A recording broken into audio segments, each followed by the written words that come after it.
How's it going? How's it going, everyone? Today, we are going to be watching and judging some construction videos.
How do I know that you didn't make that leak yourself? Here's my name, Francisco Hernandez with the City of Mesa. Okay. So, yeah.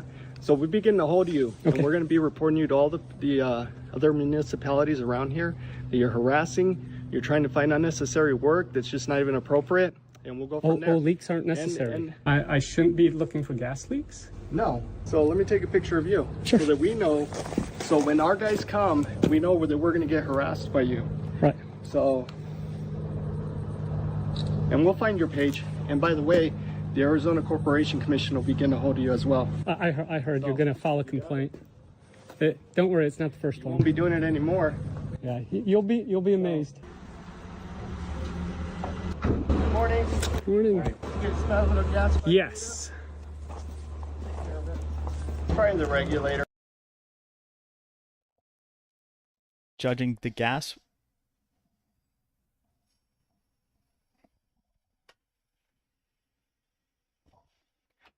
Judging the gas. That's I don't know about. I mean, yeah. It depends how. Let's watch. Oh, connection. Yeah. So I had a smell and I had bubbles right here. Okay. I just want to get a recording of them saying it's a leak. That's a little. All right, let's check it out. Is the homeowner here? She is. Okay. Um, Everything should be electronic ignited anyways. This is just a tracer wire. yeah, it was the point where the leak was.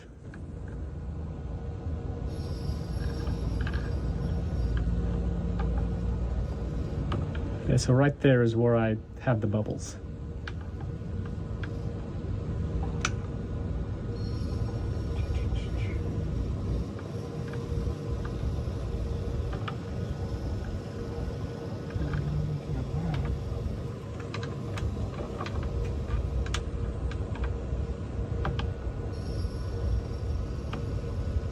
Yep, that's right where the bubbles are, is that one spot.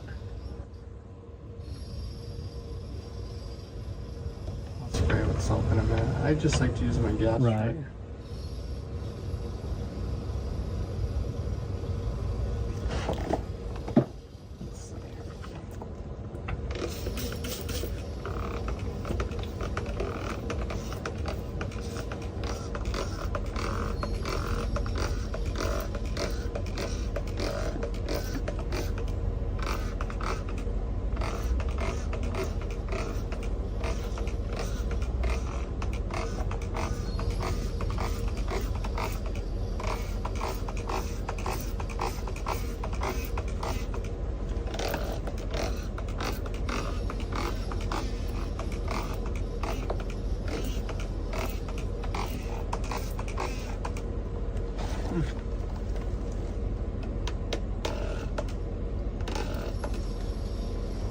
That's not what's gonna cause that odor though.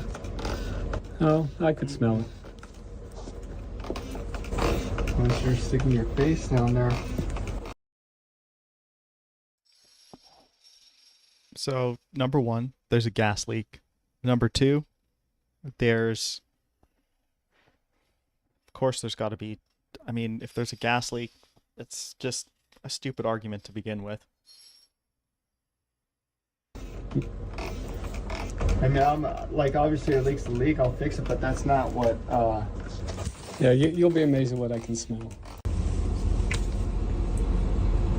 barely, Okay, so you do see. but I can guarantee you, man, I've been doing this job for a long time, and that's not what you were smelling though. Well, I know what gas smells like. I can guarantee you. I've been doing it a long time. I know you won't believe me, but I can smell the gas. Yeah. I knew that was leaking before. Well, no, I'm gonna fix it, but I like, So here's a good example. So Okay, so he said he was going to fix it. So, okay. Should be good. I have someone with me, and I go, I smell gas. We cannot leave till we find the bubbles, and we found the bubbles. so are you a home inspector? I am, and I found a gas leak every single day for the last few days.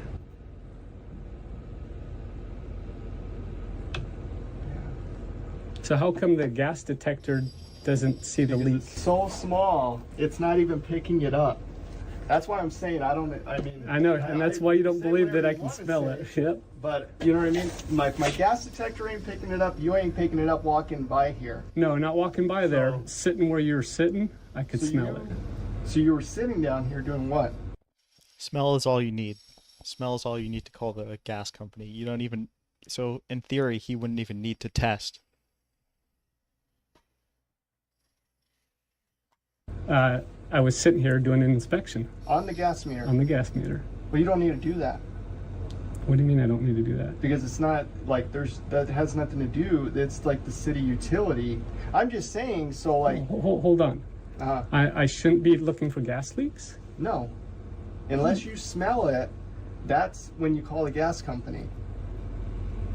I told you, I smell it and there's bubbles. That's why we called the gas company, and you're here verifying there is a leak, correct? Yeah, but you Yes. just said you were down here looking for leaks. Yes, You I- didn't smell it until No. you sprayed it for soap. Okay, so now this guy, he doesn't have proof that the inspector did it. I mean, like there could be a problem with the system in general, with the entire gas system in general, if or you know, it was just poorly built. So we'll see. So I was down here inspecting the gas meter, and that's when I could smell it. Okay. And so I sprayed it with soap until I could find it. I don't know, your comment is really weird to me that I shouldn't be inspecting that. No, I guarantee you, call the gas company and ask them if you should be inspecting our gas meters. I will do that. Not only that, I And will tell send them a tell video of tell- it. Yes. Take a picture of that. No, I got a video of it. Good. And I've got a video of this yeah, conversation, send and me I that. will send it to them, Yes, and we'll you see what should. they say. Oh, so you got me on camera there. Yes, I Okay, do. good. Because I'll tell you what, you should probably go and inspect other parts of the house instead of trying to inspect the gas meter for this leak here. Take a picture of that. Put I that did. I have a camera on there picture again. and a No, but video. look at this though. My gas equipment is not even picking it up. That's how tiny it is. But so it is a leak. I'm not saying it's a fizzer, but it's not like a leak that's... Is it a leak? Look at, I'm not gonna go and play games around with you, because I'll tell you what, you're probably doing this for some odd reason, but you're not. I can guarantee you, you know what, we're just not even gonna go there because I know what you're doing, so. Okay, so are you going to fix it?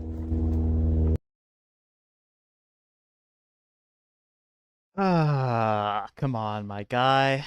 For the gas company, like, even if you did think that, you don't just say that to someone. You don't just say that to someone unless you have irrefutable proof. Unless you have irrefutable proof beyond a reasonable doubt, then you don't want to. You just, yeah. I don't know. What did I just tell you? Did I tell you I was going to fix it? Well, you're making it sound like No, it's did not I a big tell you I deal. was going to fix it? You did, but now you're sounding like Exactly, you're so not. why are you asking me again? Because you're Why acting are you really asking me weird. again? I'm acting weird. Yes. No, you're acting weird sitting here with me, and you just said you were down here inspecting Yes. our gas meter Yep. for leaks. Yep. That's weird. That is weird. Okay. Exactly. I think a lot of people aren't going to agree with that. I don't think Mesa, Arizona is going to agree with that either. Oh, I guarantee You know I inspect electrical too, right? Well, who's your boss and who do you report to? Is it, oh, so it's your company? Exactly. No, I have a, All right, I have a so state good. I have a state license. Got it. So I actually report to So the it's state. your company, so Yes. this is what you're trying to do to get more people to hire you as an inspector. I guarantee you that's what you're doing, bud. Kind I hire you. of. Kind of. Kind of. No, so it's either Kind yes of. or no. So, So well, you're trying to find the as reason- many things as you can find.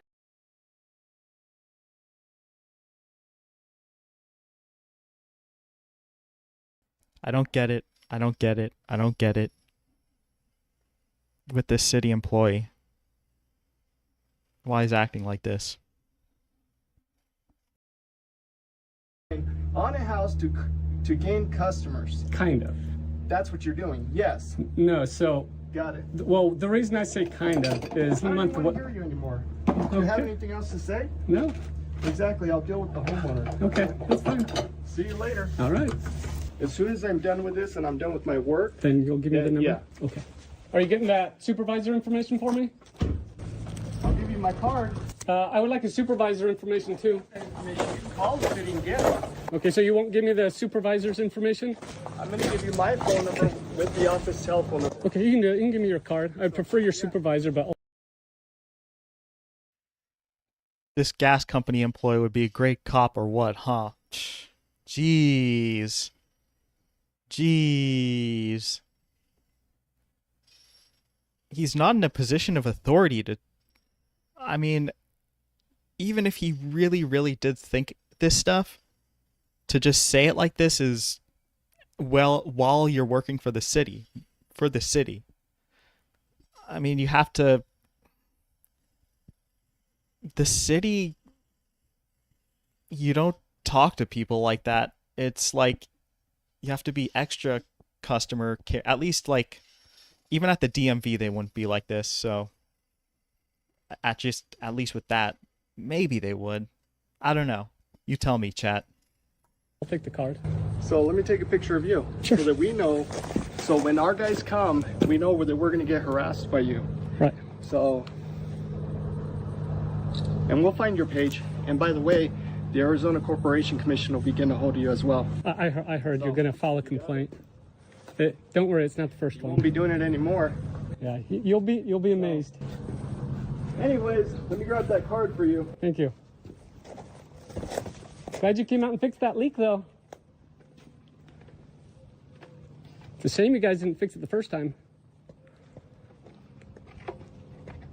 Just out of curiosity, are you the one that installed it? Is that why you're so upset?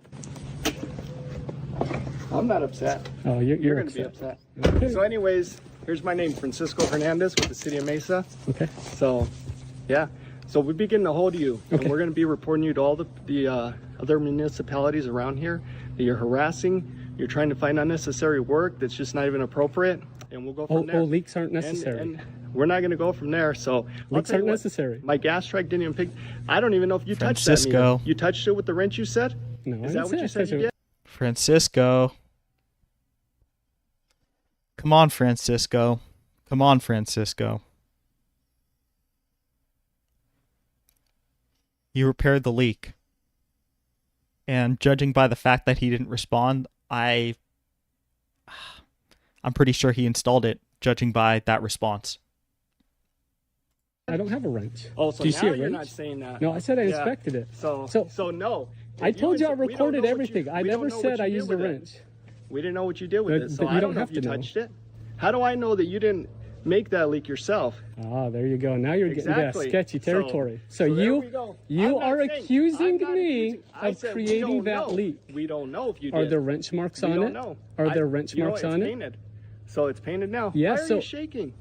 If- Are you upset? Oh, okay. Because You- we're going tit for tat here, right? Do you want to know why I Yeah. shake? Why? It's a medical issue. Oh, It is. well, that's too bad for I you. was hit by a semi truck. That's too bad for you. It is. So, Yeah, it's called a disability.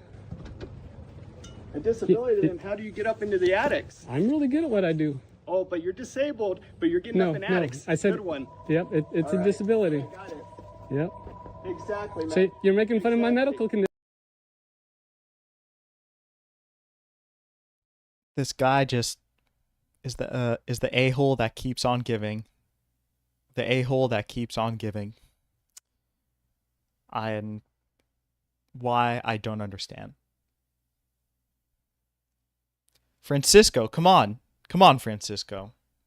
No, Huh? not making fun of you. I said, how do you get up in an attic if you're disabled? No, you're making fun of me shaking. No, you said you were disabled. Yeah, I have a disability. Okay, so see. Yeah. I even have the medical papers on this condition. Do you want to see my medical papers? Somebody will be asking for them. That's fine. I got them. I even have pictures of the accident. So You want to see that too? I don't want to see it because I don't care. It's so small, and I go, and I said this to him, I go, I'm learning, and I go, bear with me. I go, if it's so small, and I'm single, and I'm alone, how would I have found that without an inspection? And he had no answer, and I go, furthermore, and I said this nicely, I go, furthermore, small goes to large over time, and I could have died. Gas kills. Does it not? And he goes, yes. I'm like, okay then, and I walked away. So who did he say he was going to report me Arizona to? Commission, Gas Commission. So he's going to report me to the gas commission. Because you inspected a gas that you don't have credentials for. Okay.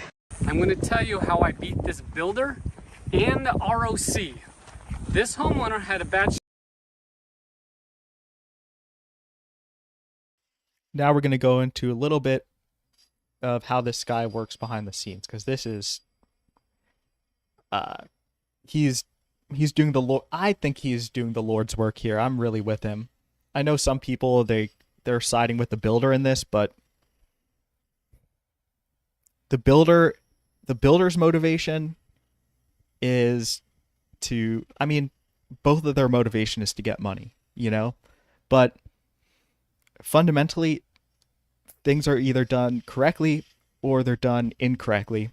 So if he has actual code violations, or he actually has, like, he can say, oh, this screw, they use the wrong screw, or they use, if he can actually say these things, and especially if they're major, then he's in the right. That's just my opinion. You guys can let me know what you think. shower, and they said, we don't have to fix that. Not only did I make them replace it, they replaced it with another broken one, and they get to do it again. Not only that, they were using their original win as an excuse not to help anyone else in the community. I'm going to refer to the homeowner as the shower lady. She was on the calendar, but last minute, 1 week before the inspection, she did cancel and decide to use another home inspector. Now that home inspector did find issues with the shower, but when he wrote them up, he told her she needs to have an expert look at the shower. So she hired a plumber and a mold guy. And then she filed her complaint with the builder, and the builder pretty much told her to go kick rocks. So then she filed the complaint with the AZ ROC, and the ROC actually sided with the builder. And now that warranty rep is This is a good lesson for just, you know, if you ever need something, if someone somewhere screws you, it's nice to have these little organizations that you can file complaints with, so you don't have to, like, sue people, you know. I've never I've never sued anyone, and I don't plan to, because if I've ever had like a situation, I've reached out to an organization like this, where like a government organization, like some sort of commission, and that's what they're there for. That's your tax money going to that. So use what you can. Is telling other homeowners in that community, we don't have to fix your shower because the ROC sided with us. I was doing a home inspection about 2 houses down from the shower lady. And while I was out at the front, the shower lady's neighbor came over and stopped me and said, "Hey, my neighbor needs help. She's having issues with her shower." And I said, "Oh, I know exactly what's going on because this home has a damaged shower that's installed incorrectly. So once I'm done with the inspection, we can go over to her house and see what's going on." So while I was outside, the neighbor came out to talk to me on behalf of the other neighbor. So there's a big reason why they dislike him. He's going into multiple houses in the neighborhood, and both of those houses were by the same builder. So he could have went in there and he said, "Oh, I know the shower's messed up," and then gone in there, checked it, and seen that the shower was perfect. But I mean, you're going to see that's not the case. Neighbor, because she's having shower issues, and the ROC said, One last thing. Shower is either done correctly or incorrectly, done to code, done to the manufacturer specification, or it's not. It's one of the two. So if he checked it and it wasn't the case, then, I mean, I don't think he would make a video. It's not that bad, and they're not going to make the builder do anything. Let's take a look at this shower, and then I'm going to go over to her home for free to see if she's got the same problems. Let's take a look. Oh, look, it's broken. How about the shower pan? Oh, look, it's broken too. The shower lady's neighbor and I went over to her home. She brought me into her master bathroom, and I took a look at the shower.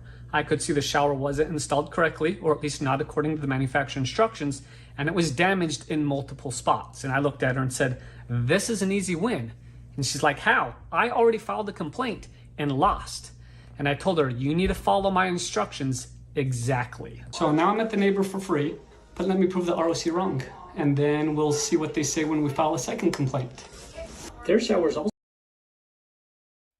I'm jealous. It's not every day you get to just have a home inspection like that for free.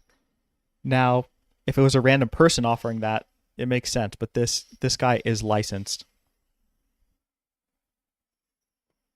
Also broken.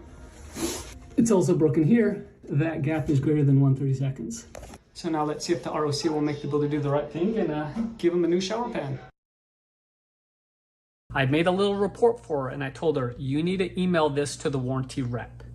And then you need to file a new AZ ROC complaint against the builder and copy and paste my report and use that. Don't say anything about mold. Don't say anything about anything other than my report. Copy and paste." Then after that, I went ahead and emailed the AZROC, the investigator, and the Arizona Ombudsman and explained what's going on. I included my report. I included the manufacturer instructions. I also included a home in another community by the same builder where they had to rip out that shower for the exact same.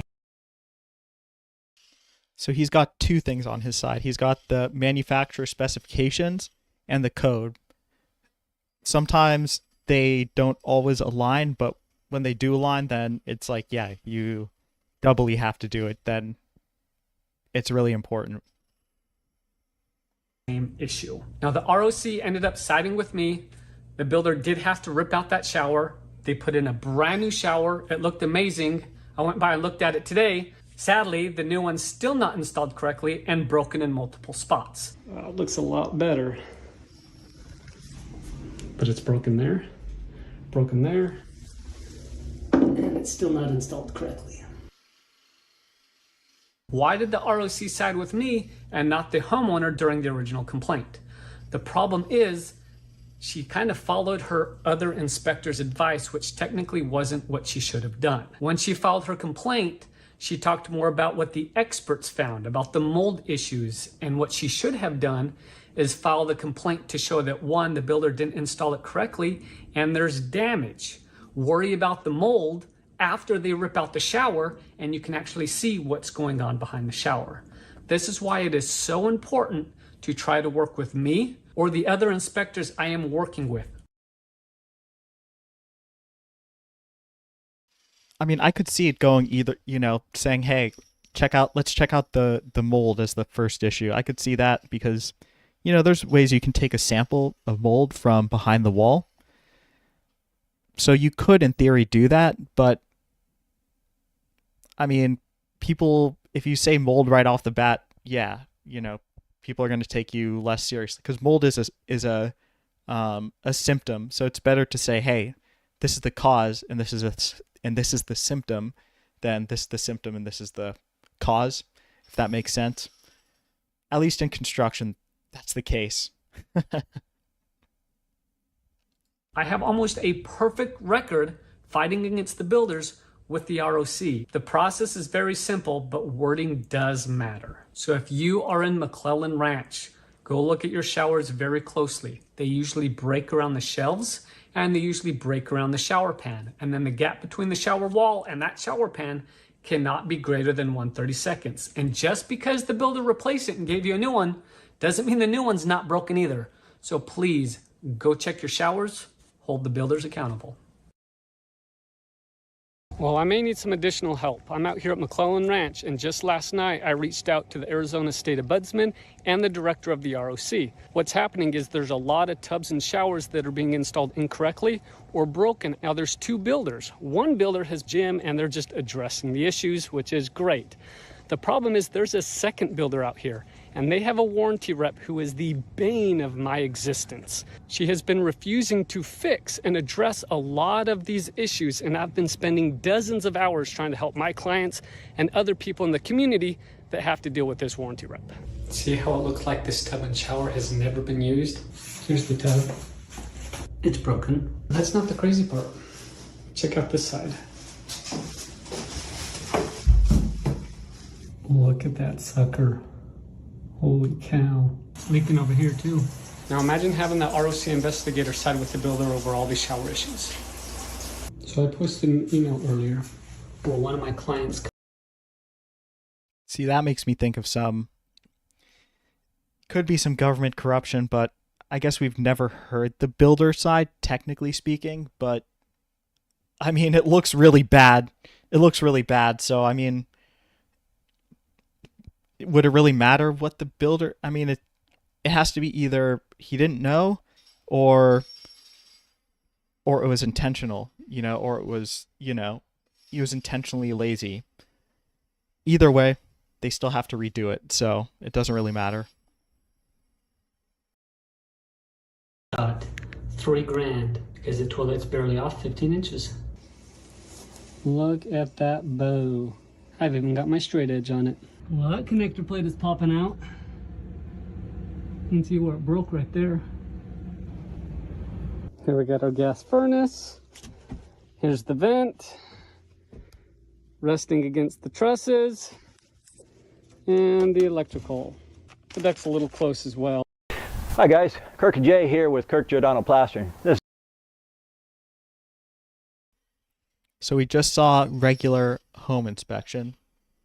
Now we are going to move over to just general plastering. So let's take a look.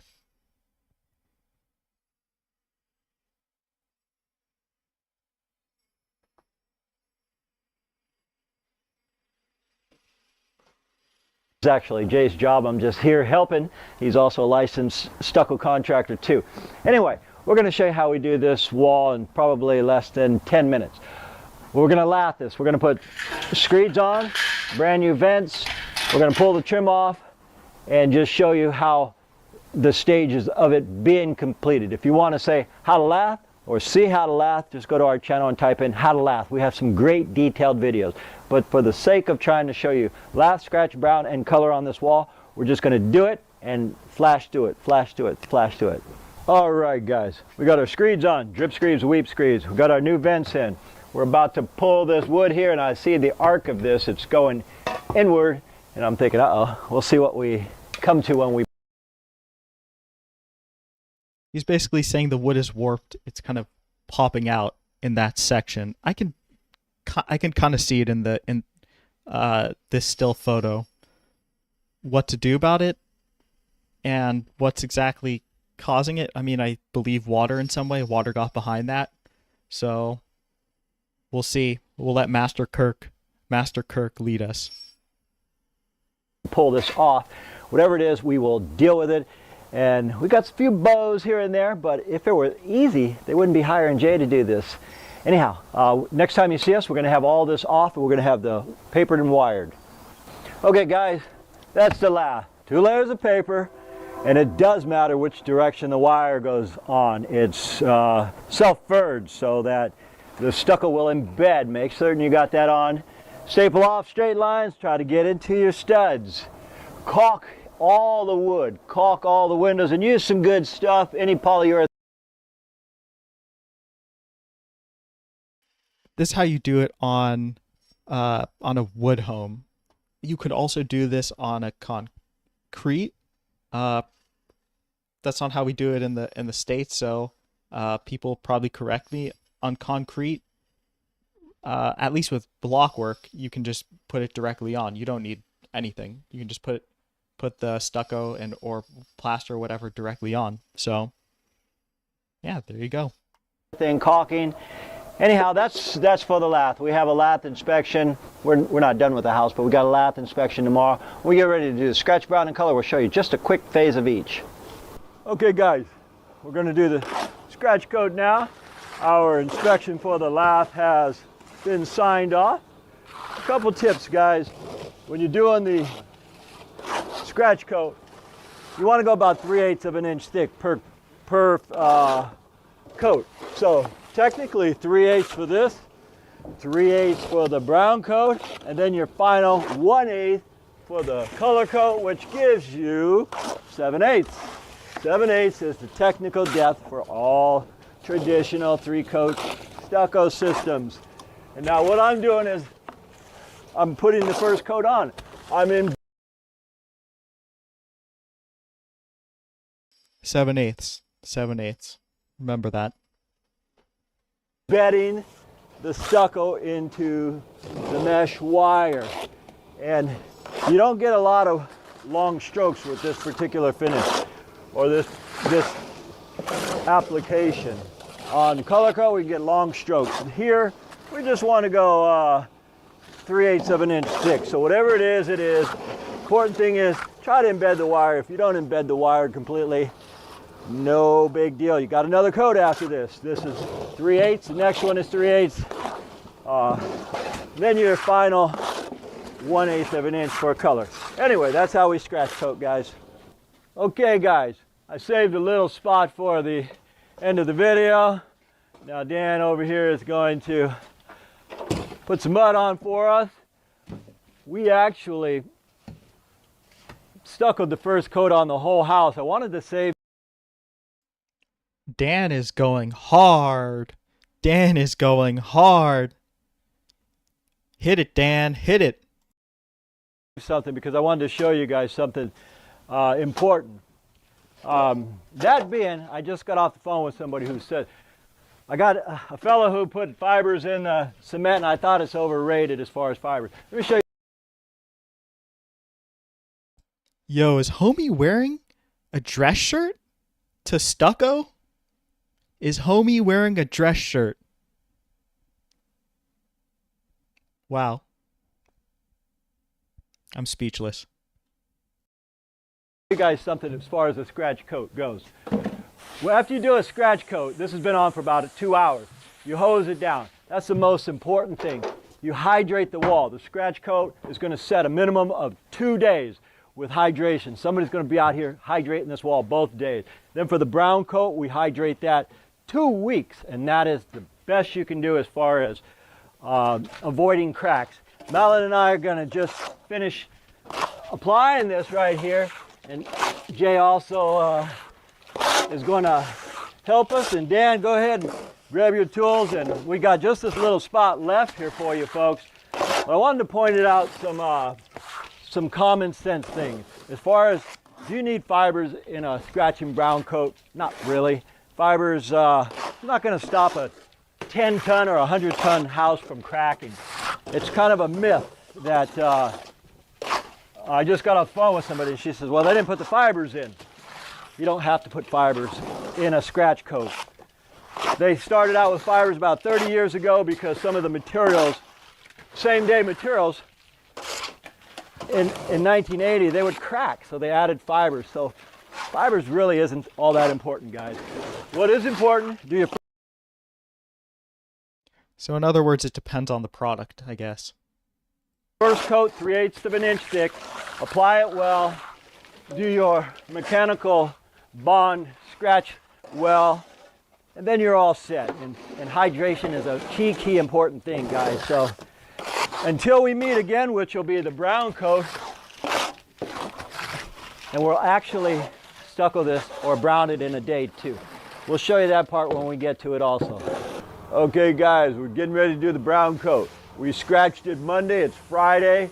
I've had the homeowner saturating this house just like I'm doing now. You know, most people think that one of the important things is the type of material you use, the cements, the fiber mesh, all that stuff, it matters a little bit. This right here is the most important aspect to a 3-coat stucco system. The absolute most important thing is hydration between coats. I don't know. This isn't exactly my experience, but I'm not sure I've ever seen that before. Hydrating it? Maybe because it rained when I saw it, but somebody chat, is this normal? Is it normal to hydrate this? Someone got to tell me. We've done this 3-4 days ago, and I've had the homeowners just hydrating this, and I tell them, hydrate it so where you just keep hosing it down, and after the first hydration is done, do it again. And when it's dripping wet where it doesn't absorb anymore, that hydration is done. You do this 2 days minimum after the scratch coat. We allowed 4 because they had some weird stuff going on underneath that T111.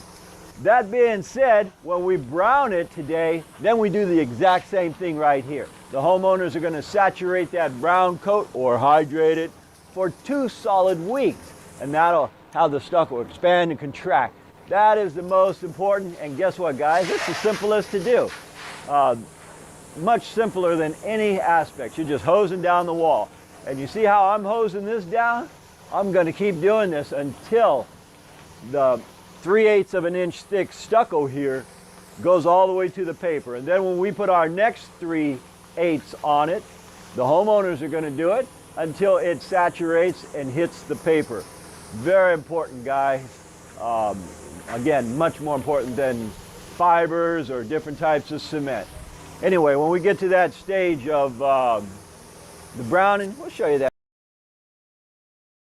Buddy hates fiber. Bet he's got a slow internet. Just kidding. That too. Okay, guys, how I like to do it is I have a couple guys spreading it, and I'll Darby everything. I'll clean all my windows, and then I'll come back and hard rubber float. I'll tell you why, because this Darbying keeps me in pretty good shape. So God, you ain't never been in good shape. I've been in good shape before. Anyway, I'll show you how I like to do it, guys. I have 2 guys putting mud on, and then what I do is I come back and I just Darby it. Fat and ugly, guys, fat and ugly. Fat and ugly like Tim's ex-girlfriend? Oh. Tim is never going to recover from that one. No way, no how. Tim actually used to have the cream of the crop, still does. When I say fat and ugly, guys, fat and ugly means give me a lot of mud on the walls. Fat and ugly, that way I can Darby it. When I worked union, we'd shoot it on with a pump. And when we shoot it on with a pump, we'd always say fat and ugly. That way there's enough mud to move around. If there's not a lot of mud to move around, oh, it makes the stick guy, me, have a hard time. The more mud I have, the easier it is for me to spread it out, guys. So anyway, we're going to take it all the way to the fence over here. When we're right to that fence, I'm going to drop back. I'm going to start hard rubber floating, take a green sponge float, clean all my window, clean all the trim, and that's how we do this brown coat. All right, guys, I'm hard rubber floating it now. And the fellow who asked me to do last scratch brown in the color and explain the thing, there's no way I could explain in 15 minutes what takes 20 years to learn, but I'll show you some tips. I clean the tape not because I want to see him try, though. That doesn't mean he can't try to do that. Come on, Kirk. Share us your secrets. Share us your secrets, Kirk. I like pretty. I mean, we're clean, but when I do my color coat, if I have mud all over here and I pull my tape, it pulls my color coat off. Then I have to touch it all up, which can screw it up. Anyway, what we want when we're doing this now, this wall is just right. If I allow it to set another hour, now instead of using skill, I'll be using muscle. Man, I don't want to use muscle. I just want to use skill. And what I'm doing is I'm compressing the brown coat. And yes, I can go all day as far as if we're going to do a Santa Barbara smooth mission finish, the type of brown you're going to have. We're doing a float finish, an elegant float finish. Looks like sandpaper, goes well with everything. So let's look up the Santa Barbara versus a float finish. I'll look it up right now. If I were doing a skip trout finish, I can close my eyes and do this. It doesn't have to be perfect because the skip hides everything. Anyway, this takes practice, guys. And I'm talking about the kind of practice when I was union working with Danny Smith Plastering. Fred Smith, who taught me more than anybody, he would ask the guys when they come in straight from the hall, how much time you got in, bro? And they'd say 10 years. And after about 2 hours, he'd walk back up and say, out of that 10 years, how much actual time do you have in? I'm not talking about sitting home watching cartoons, because it's obvious some guys only have a year in, even if they've been doing it 10 years. So this does take, to learn the scratch brown and color, it takes a minimum of about 10 solid years, 8-hour days, 5 days a week, 52 weeks a year to learn how to do this. So again, there's no way I'm going to show you exactly how all the little techniques we use, but you're getting an idea.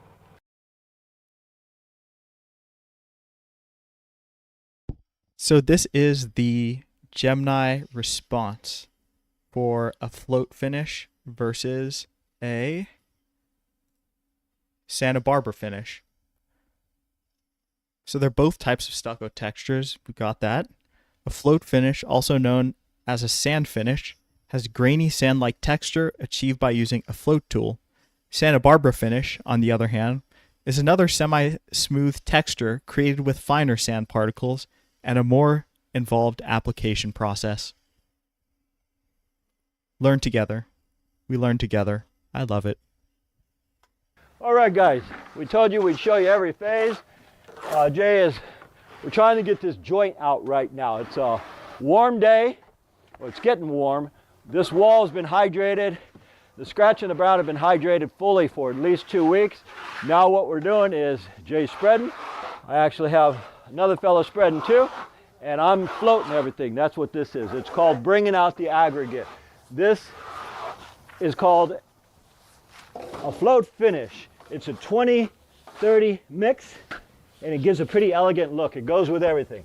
Jay's spreading here, so we're trying to keep this joint out. I don't advise anybody to try to video a hot wall on a joint because there's a lot you can lose. Anyway, this is a special order color called a float finish. We'll show you the results when we're completely done with everything. Okay, guys, we are wrapping it up today. The moral to all of this stuff is this is a custom color. Will it be solid like paint? No way. When this completely dries, That's beautiful. it's going to have light and dark variations all over it because it's equivalent to 3 packs instead of 1 pack. Custom colors do that. Also, We've taken every precaution known to man or known to stucco guys in order to hydrate this with the scratch in the brown. Even did mesh tape. Can it still crack? Absolutely. Anybody says it can't, run from that guy and hire another fella. Stucco can crack. However, that being said, brand new construction will. Who says stucco can't crack? Who says that? Salesman, obviously. Come on, I've never seen stucco not crack. You know, you're walking the outside of a building. I don't know, some places have more siding than stucco. There's a lot more stucco around me. I don't know. I've always seen stucco crack. Let me know what you guys think. Crack a lot more than this existing house. This has been here for 50 years. Will it? I doubt it, but it can crack, guys. Anyhow, that's our walkthrough of T111 siding as a base, as a sheathing, the lath, the scratch, the brown, and finally the color coat. And by the way, again, guys, this is a float finish. It's mighty elegant. Anyhow, my name's Kirk, Jason on the camera, and as usual, folks, we thank you for watching, and we'll see you guys on the next one.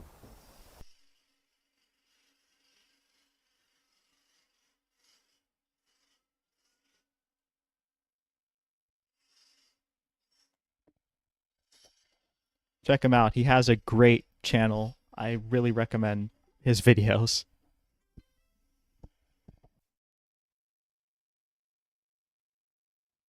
Hi guys, Kirk and Jason here with Kirk Giordano Plastering. What I'm going to show you folks today is a ceiling repair. Now, somebody stepped through this ceiling. Hi guys, Kirk and Good morning, everybody. This is Eric again. Today I'm doing some repairs in the So now we're moving over to roofing. The trade of roofing.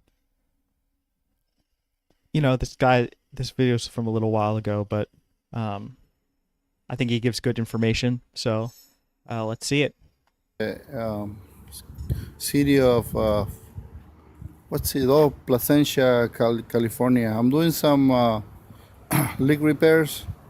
This is a flower shop, and they have a leak over the drain area, and they have another leak on the field. Many people have tried to come here and then patch here and there and everywhere. Nobody has found it. I just found a little hole right here on the roof. See it? See the whole little hole right here? So when water goes, you know, when it's raining, part of that water goes in there. This video I'm going to take it because I want to show you how to patch. So we're fixing a leak right here. Little roof leak, and there's a hole. When you see a hole, sometimes you gotta fill it. This is one of those cases. Patch a leaky roof when it's old, when it's an old roof. When it's an old roof, you have to sweep all the debris, you know, away. Make sure that you sweep it real good, scrape it, and then this is from my own idea. I usually apply some asphalt primer to the area, you know, what I'm going to patch, to make sure that the roof cement is going to adhere to the surface. You see, I use quick asphalt primer. This is the same primer that you use on hot mop or torch down applications. I also apply some on the drain area. I'll show you. Okay, this is the drain that I'm talking about. I'm going to put some roof cement. Get a trowel, they sell it at Home Depot, your roofing supplier, and then just apply some on the cracks, around the cracking area. I used to get that stuff on my hands, and that shit does not come out in the slightest. It does not come out in the slightest. Man, you have to like scratch it out of your hand. Preferably you wear gloves, but a lot of people don't wear gloves or it gets on you. Yeah. If you wanna use roofs, I mean, if you wanna use webbing, it's up to you. But You don't really have to. Webbing, you only use it with, like, on the inside corners, or when it's a real big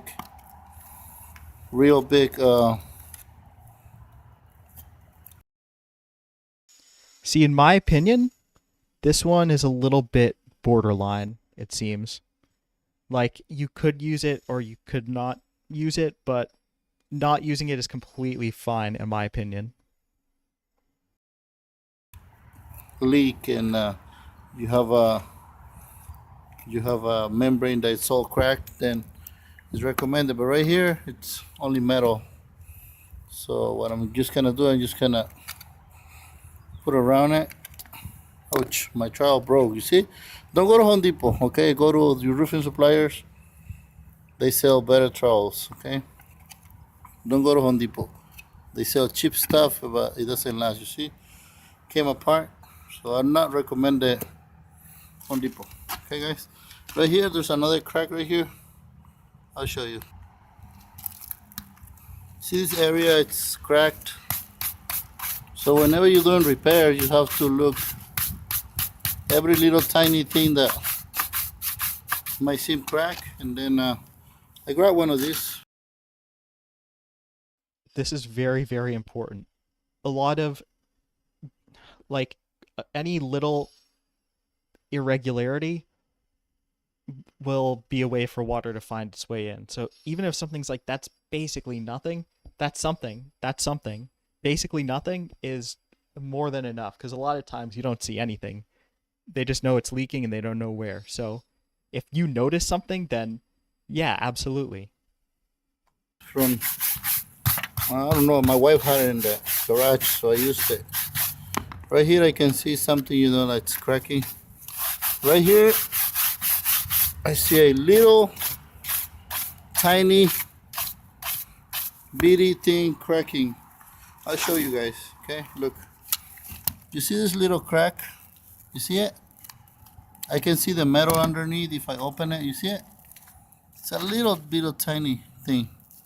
But when it's raining, there's a lot of water coming here. So make sure you clean it real good, guys, okay? I don't know why he lifted it up, but okay, you're just gonna let, all right, whatever. Real good. Take your time. And then you see the little hole where they have the water. Somebody came and patched there. They can stop their leak. So whenever you're doing repair, ask him to send you a journeyman to do your repair, because he knows what he's doing. Now I'm going to apply the asphalt primer on top of this, okay? You see it? I'm going to apply it. If you're a homeowner, if you're watching this, just go to your material supplier, buy asphalt primer, buy a 3-gallon bucket of the roof cement, and then that's gonna. Now the primer, getting the primer on your hands kind of burns a little bit. Some people disagree with me, but that always gave you a little chemical burn. Even through certain gloves it would go through too. People can disagree with me, but it was there. It was there. Even with the gloves. Unless you wore, yeah, even with the gloves. There you have it. Gonna save you a lot of money, okay? And I have my webbing here, or membrane. Some people call it webbing. I call it webbing because that's the way they taught me. They told me it was webbing, so I used to call it webbing all the time. So what you're gonna do, you're gonna grab a little bit of roof cement, okay? Not a lot, a little bit. And then just rub it on top. Make sure you rub it. Hey, it's your employer's. Grab all as the much way as you down, can. so you have a little tiny thin coat. Unless it's his own business, then. The roof cement. Or if it's a small business. You apply And more. you like your boss. Make sure you're covering all the cracks. You see? Now you have the first step of the 3-course. It's called 3-course, okay? A lot of companies, they're gonna get mad at me when they see this video, because I'm teaching you guys how to stop your own leaks. So, okay, I really recommend you to subscribe to my channel, because I don't really show you. I'm not a show-off guy. I opened my channel because I want to save some money to the people that watches my videos. You know, it's so your time watching my video. This also has to be said. It's not just about watching, it's about actually being there and feeling how the roof feels. So that's a big thing too. Video is gonna be worth it because you're gonna learn something, you know. You see it? So I put the membrane. What this membrane is gonna do is going to prevent. Eventually, it's gonna crack. Okay, so somebody probably gonna say, "Oh, it's gonna crack." I know it's gonna crack, but it's gonna take between 10 It's and gonna 15 crack. years. I said it. No. Let's say worst case, 10 years. For let's say for $300, you're getting a leak stop for 10 years. It won't crack, but it'll still leak. That's a heck of a deal. And then, okay, when you apply the membrane, you apply more roof cement. You don't have to apply a lot, guys. Okay, I've seen a lot of guys that are so messy. They apply a lot of roof cement everywhere, and that's not. The more you apply, the more it cracks. I don't know why, for some reason. So, and also when The more you apply, the more it cracks? I don't think so. As long as it's applied and rubbed in, but I don't know about that. I don't know about that. Best case, you use roofing granules as well, and that doesn't help. Well, it's better to have them. you apply a lot of roof cement, it really looks like a mess. So, when I was roofer for working for companies, they taught me only to apply a lot, and also, you know, they used to make us put like a little tape so make you look straight, and then later we threw granules, or sometimes we painted it white or another color. See, and now it's done. This thing is gonna stay here for 10 years. Okay, 10 years. It's not gonna crack anymore. No more water. So whenever you get to a repair, don't just somebody tell you, oh, it's coming from the drain. Don't just go like crazy and start rubbing a lot of roof cement around the drain, okay? Because that's not might be the problem. You see, like this case, I just wasting my time here putting some cement around the drain, but I'm gonna do it anyway because I'm here. So, but the real leak was coming from here. People always trip so much. I don't know if this is how it is in other trades too. Chat, you can let me know. But people, they freak out when you use a little bit of extra material. Better to use more than less. That's what I think. Can it be a waste? Potentially, but I think there's too much of an obsession on saving materials, and then it causes you issues in the future from trying to do that. That's what I've seen. It's different for everyone, but hey, that's just it. Because it's a little tiny thing, and it makes sense, okay, guys? So whenever you're doing a repair on your house, ask them, how long have you been a roofer? If you tell you, oh, I've been doing this for 8 years, 7 years, kick him out of your house, okay? Don't.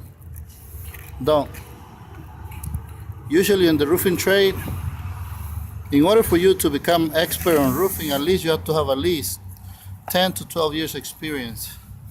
So if you see a rookie coming to your house, especially if it's a young guy, selling, usually the young guy.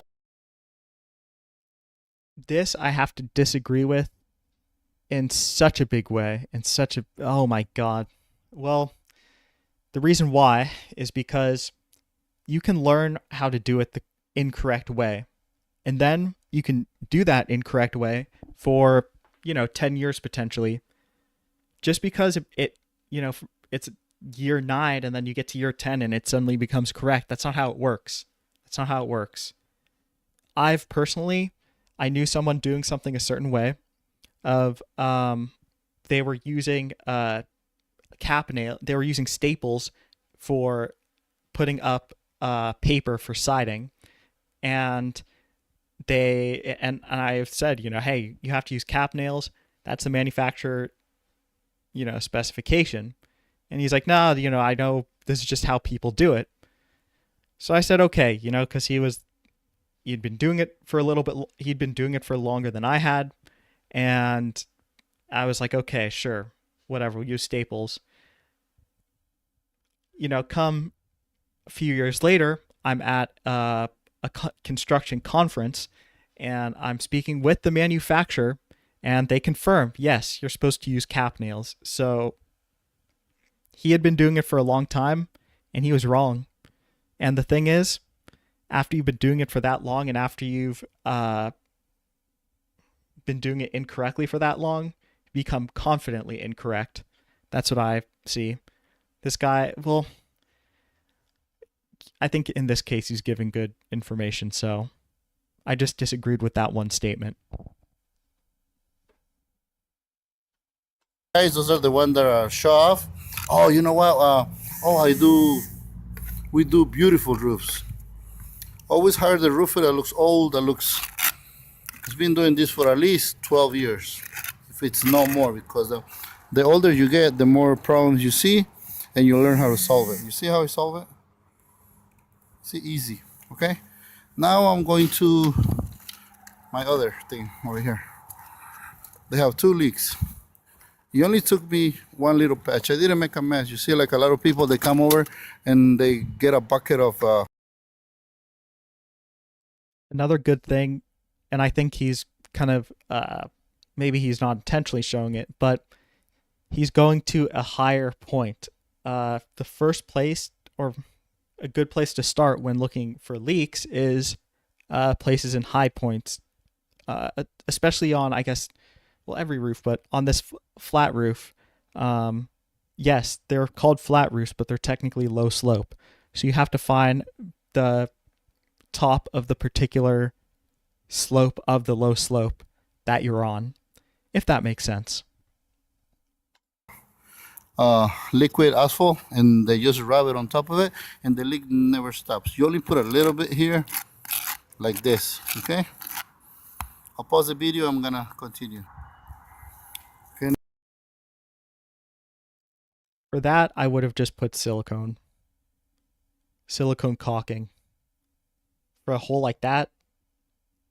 But if you don't have that, asphalt would work too. But put the webbing for that. I would, saturate webbing in the asphalt. First, I would put asphalt. Then I would saturate the webbing in the asphalt emulsion. Then I would put the saturated webbing inside the hole. And then I would put asphalt over the saturated webbing. So if I were to use asphalt, that's how I would do it. So I don't think he did it correctly with asphalt, but this isn't like a code. This gets more into personal preference with stuff. So there's no like particular code that there might, well, I think there would be, to be honest. I think the manufacturer specification would recommend the webbing. They would at least recommend it for a hole of that size. I'm not sure if it's like a requirement, but they always recommend it, especially if it's that size. So, all right, we got a disagreement. Now I'm going to apply the membrane. It's called webbing. They sell this one. They sell it at Home Depot. It comes in a roll, and this is acts as I don't know if you guys have seen the drywall patching. You know how they put the little mesh in between, and then they put. Let's pretend this is the drywall. This is the first coat. This is gonna help the membrane to adhere to the roof. Make sure that when you rub your little membrane, your trowel is clean, so you can push it down, push it all the way down. Don't be afraid, okay? Push it down, and then grab a little tiny coat. You see how much I'm grabbing? A little bit. You don't have to put a lot, guys, okay? Don't make a mess. Be clean. Look professional. Impress people by, they come and look at your work. Oh my God, is that little patch is gonna stop all the water that was coming through my ceiling? Yes, it does. Okay, guys, so. Wrong. It's better to just hit. Yes, that's gonna prevent most of the leak, but you still got to do a little bit of work around that area.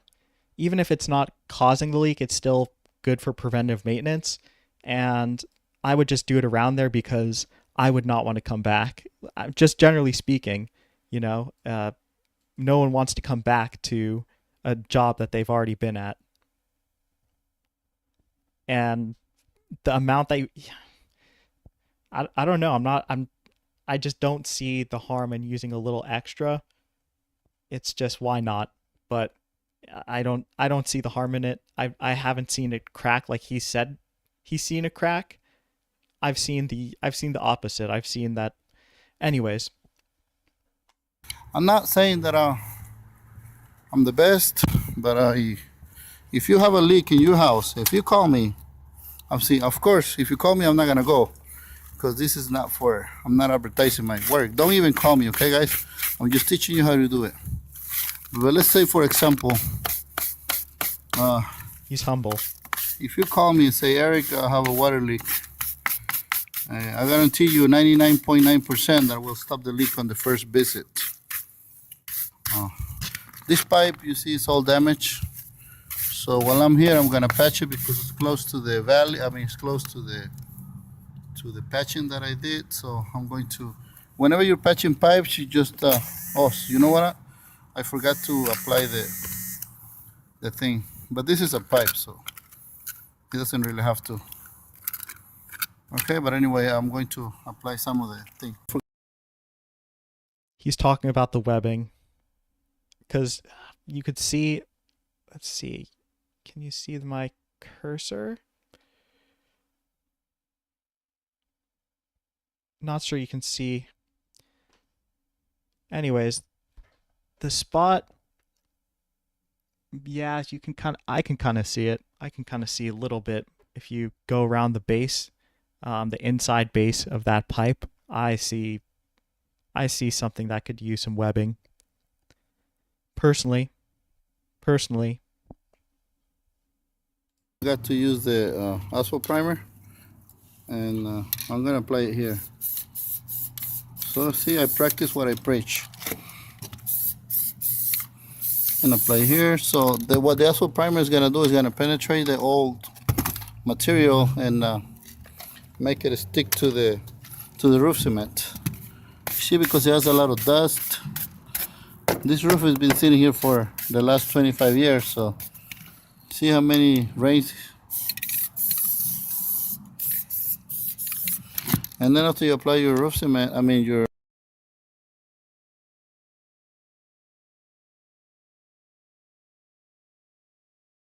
So if you have two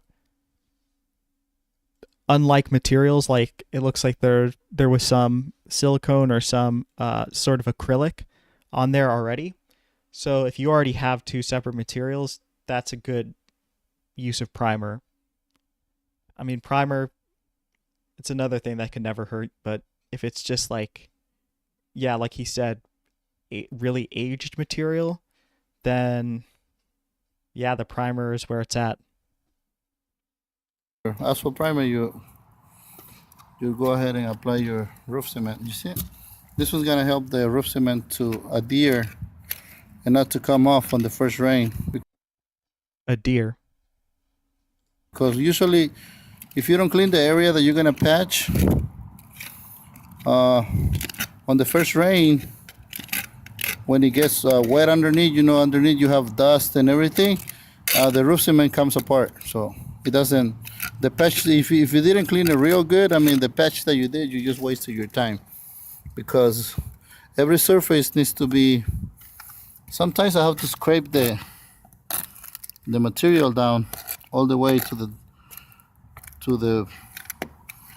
first two coats of the asphalt. Yes, you should scrape it a little bit. That is absolutely true. You do want to scrape it a little bit. In order for me to do a repair, because it's so bad, you can't even work. So here it goes. You see it? How I'm doing it? Show you how to do it. So that way you can do it yourself, okay? Go ahead on your roof. You see, again, I don't recommend trowels from Home Depot. They don't work. You see, they broke. Piece of crap. I pay $4.99, but this is what I get for $4.99. Because my guys that went to do a roof maintenance today, and they took my trowels. You know, they Sometimes the roofing supply place is far away and you just got to go to Home Depot for a trowel. Come on, where's the Harbor Freight crew? never buy tools. They're always getting my stuff. It really irritates me. So I was coming here and I saw I only have the bucket. I thought, you know, you're just gonna get one trowel at Home Depot and then just keep on going. I already did 2 repairs this morning, so I make more money doing repairs than doing actual roofs. Cause it's one visit. That's it. Stop the water. I get $300-400, 500. It all depends. Okay, guys. But I'm not charging you to teach you how to do it. Okay. See, this is how I do it, and this is done too. So I've been here for the last 45 minutes. I'm out of here.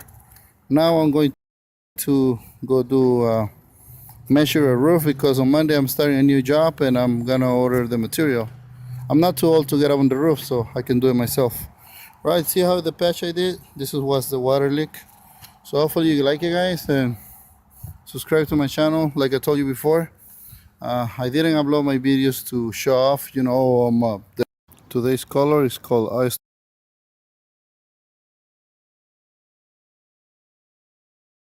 Yeah, I mean, generally speaking, a lot of what he said I would recommend, and a lot of the stuff that I would recommend is some of it. Some of it is preference.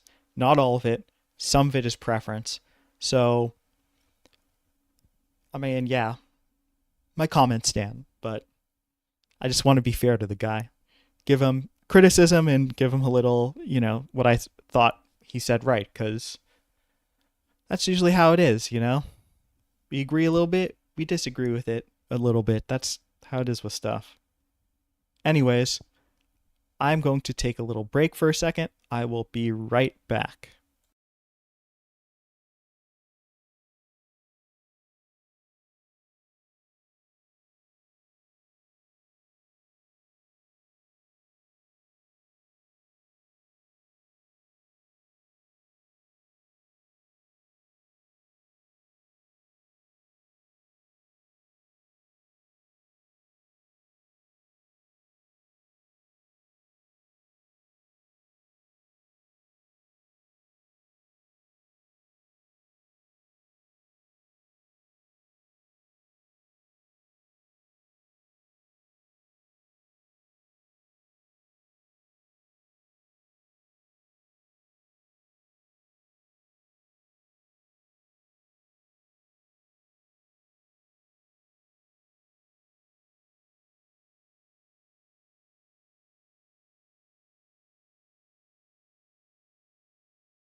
And we are back. We are back. Ready for some new videos, some new construction videos. Let's do it.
Absolutely unacceptable. On a new roof, there's no way you should have leaks. It's just, it's new. It's literally new. They're literally supposed to last for 30 years, not for a week or two, or after the first rain, rather. That just doesn't happen. So, let's see.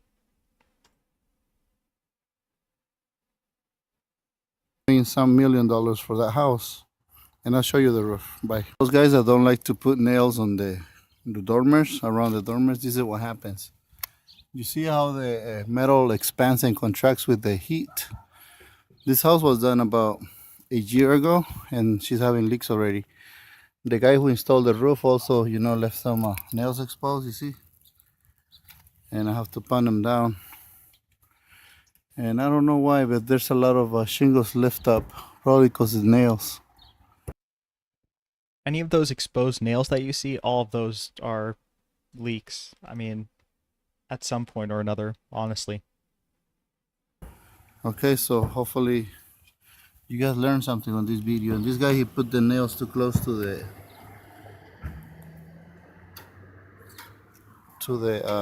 seam.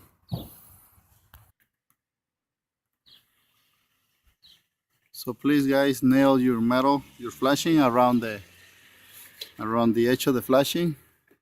And then if you're not sure about, if you think it's gonna leak, just use some roof cement on the nails and make sure that they're not gonna cause this kind of Roof cement helps, but if they've already done it, then you're yeah, it's just all that's going to do is like help it for a little bit. It might help it for a while. It might help it, but it's not guaranteed, and for a new roof that's unacceptable. buckles on the roof. You see right here, they also put a piece of metal. I don't know for what. Why they put a piece of metal here? We're gonna have to put some nails there and nails here so I can bring it down. I also found some nails like this. You see, they went through the shingle and then they just rip it. You see, and you can see the nail right here. So I was telling my guys, you know, those guys did a good job, and I told them to I told them those guys did a good job when I was looking from the street.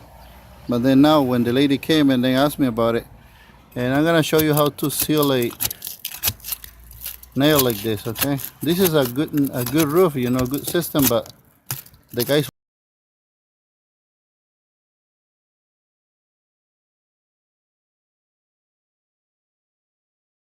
So right here, you know, after a while, the shingles they're heated and they self-adhere to the roof. With, anyways, stop talking. To install it, you know, they just did a bad, you know, a really poor workmanship job. You see, I just pull the nails. You hit it with your flat bar and boom, boom, boom, and you hit it. And also, you know, when you're sealing the nail, you don't seal it on top, guys. Okay. What you do, you grab your caulking or your roof cement and then just put it underneath. Just squeeze it. Okay, make sure it's like this. Okay, always a caulking or roof cement goes underneath, not on top. Okay, you see now it's sealed. I use a clear caulking, so this is gonna be sealed. And also I remove the nail. Here's the nail. It's a 1 1/4 inch nail, coil nail, and that's it. Window, he's supposed to strip it and resheet it, and you can see the wood shakes underneath. So this one, he just went on top with the new shingle. He didn't even High change fire danger. Wood the shakes. edge metal. He just used the old edge metal. But in some areas, And it he doesn't put really the matter. new shingles on top, and the wood shakes is still there.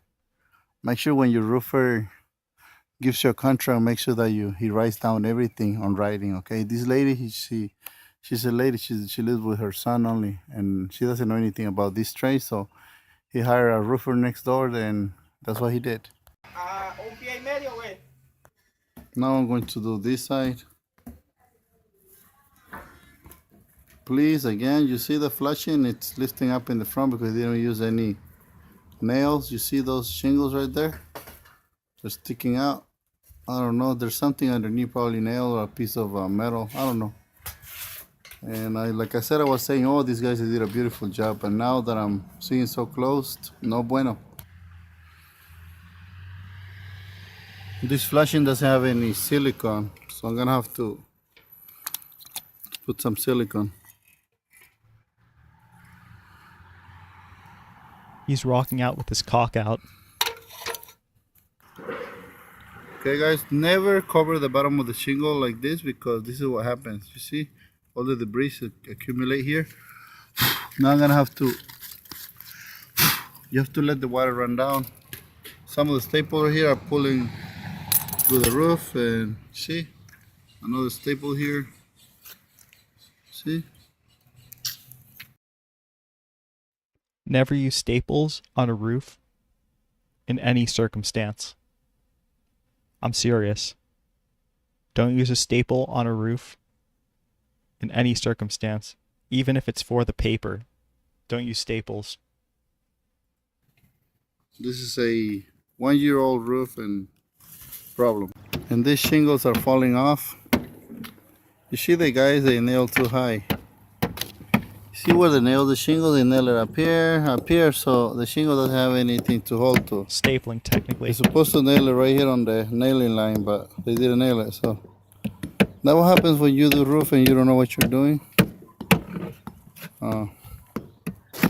They said the guy, he did some roofing around here. I think he did that house over there. I think he did that building and that little house. That's why the lady, she got him. But unfortunately on her house, she didn't get good results.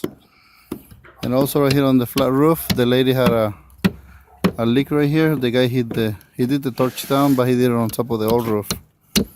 So what I did with To be fair, this design is also a little... Here, let me go back. Yeah, so you have this little slope there. So it's this... I mean, yeah, it's the two connecting. You can see right here. That's a weak spot. Along here, I would put some type of cap or something. I don't know if they remove something before filming this, but and then with this right here too. If anybody wants, oh, I'm sorry. Let me see. I don't sure I.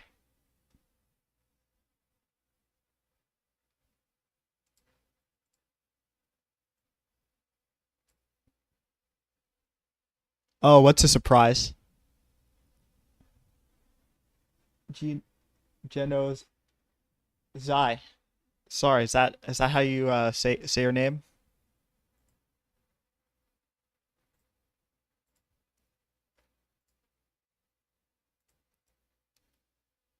Oh, I see.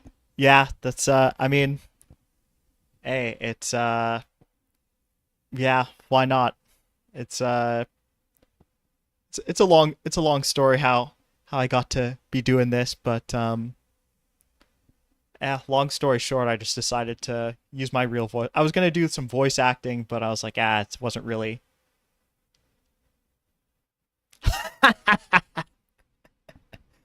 Hey, I mean, even after school, getting a job is hard right now. Getting a job is really, really hard. I'm I mean, you're looking at example A right here of that. Yeah, but I used to I used to be a roofer, but I hurt my back, so I've been kind of just doing this and seeing how it goes, but I know stuff takes time to develop. Yeah, you could say for sure, for sure. Yeah, I mean, hey, better the roof than the floor, as they say.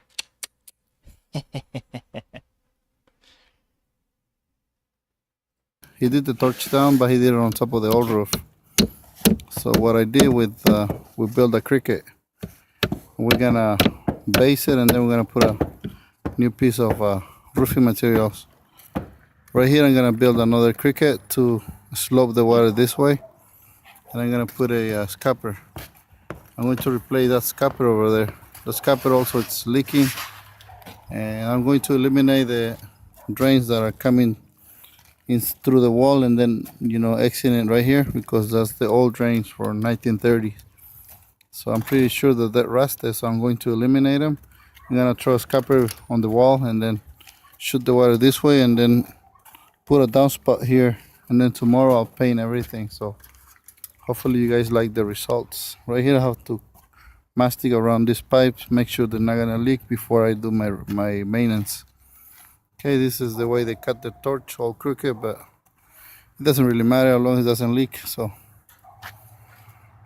that house too, you see the house across the street? See the way they did the flashings? See those valleys, how they did them? See the ugly looking valley? You see this one here too? And they're asking like $1 point some million for this ugly looking roof house, They put the shingles crooked.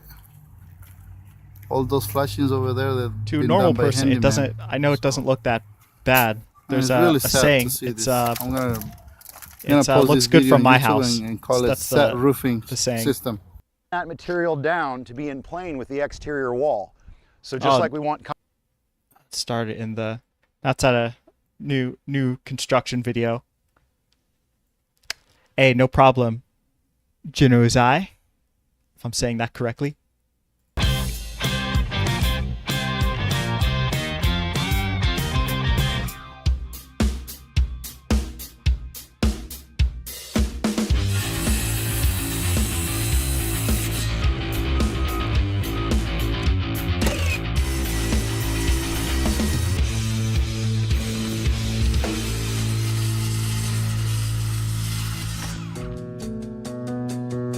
Hey Ben, before you head out of town, I was wondering if you could take a look at our roof assembly and tell us your thoughts about it. I'd love to. What you guys have going on here is a classic over roof insulation situation. This is what, 5 inches? Yeah. Yeah. Yep. And this is kind of an assembly that I haven't seen before, but I like how you guys came up. When I was roofing, we never technically, we never used, this big of insulation. The one we used was pretty thin, to be honest, but this is like the best way to do it for certain roofs. But we used something that was like paper thin. It was probably like an eighth of that thickness, and that was what we used. But I mean, sometimes there's weight restrictions, but those don't weigh that much, so I don't know. Up with this and why you're doing this. You have what? Your cantilevers here Yeah. to give you the overhangs and the projections you're looking for with your soffits. Typically what we do is we'd install the insulation here, and then we'd come back over and we put a piece of lumber on top of it and screw down through, which is tricky because with long screws and thick insulation, it becomes difficult to accurately hit our members underneath and get really, positive attachment. So you guys have come up with a clever system. Gonna see this? Yeah, Travis? absolutely. And just kind of talk through this. So you guys put down your comfort board here, right? And then you're gonna just take and put a standard piece of dimensional lumber right off the shelf and toenail it. That's it. This is pretty brilliant. We're trying to do this for speed. Yeah. And that makes sense because one of the complaints with, some high performance assemblies is that they're labor intensive, which is true, or that you need, specialized crew with high skill levels to be able to pull them off. And this solves for that problem. It will be completed by our framers, and we think, we'll probably have it in tomorrow. Another nice thing about this product is once it's in, you can walk on it. And there is almost... Okay, see, we would have really liked, a framer come in and do that. I don't think a framer necessarily has to. A roofer can do a lot of some framing tasks, to be honest, and this really looks like something that's, as long as it's not structural, and this isn't like structural in the sense that it's holding up it's not like a beam, it's not a stud or anything of that nature. That if those pieces of wood failed, it wouldn't cause the whole building to come down. So I could see a roofer doing this. It wouldn't necessarily have to be a framer. no give. It is dense. And that's what enables you guys, if you use this product, to do your, what do you use, like a 1x4 on top? Yeah, you can for either your use a nailing 1x base? or a 2x depending on what the requirements are. So you drive that structural screw through and it can only suck down so far. I mean, I'm 210. That point load doesn't even make a dent. Yeah. So you don't really have to worry about that structural screw making your roof wavy when you use this high density product. And of course, being on a roof, the fact that it's vapor open, hydrophobic, those are all things that are a benefit in this situation. The thing that we really wanted to emphasize with this assembly is we came to the table with, we really want to make this house as great as it can be. And that means continuous insulation. The jacket going on when you go outside instead of stuffing cotton between your ribs. Seabrook's brilliant with that. What we are trying to accomplish here with that over roof detail is that jacket, that continuous exterior insulation, but because we're the ones that are pushing for that and the client didn't come and say, what I really want is as much insulation as you can put on the top of the roof as possible, we're kind of driving that ship. So we've got to balance that cost. And that's what you're talking. Well, you tell the client, and what's true is that having insulation is going to make it so you have less heating and air conditioning bills. It's just, that's what you tell the client. Maybe they're referring to something else, so we'll see. About the complexity of structural screws, making sure you land on the member. That's a little bit slower for our framing crew. They don't like to drive screws, they want to fire nails. Yeah. So what we've given up in a thermal bridge where our trusses, which are lined out here with this red line beneath, that's where our truss is located. By being perpendicular to that with our framing system, we're talking about basically a 1.5 inch by 1.5 inch thermal bridge. Yeah, with the nail in it. Which Yeah. is negligible.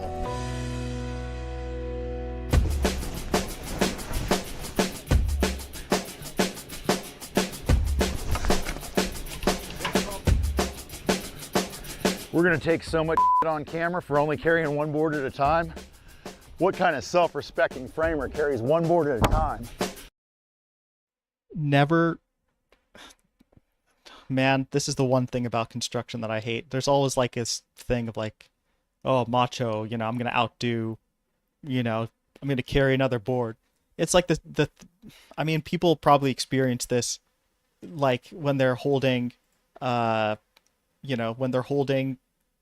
whatever, church chairs or something like that, and they want to impress someone. So, I mean, it's just bad. It's not good though. It's not a good, yeah, because then he carries two boards and or 3 boards and hurts his back. So I don't know. Be careful, stretch, and don't be afraid to take another trip.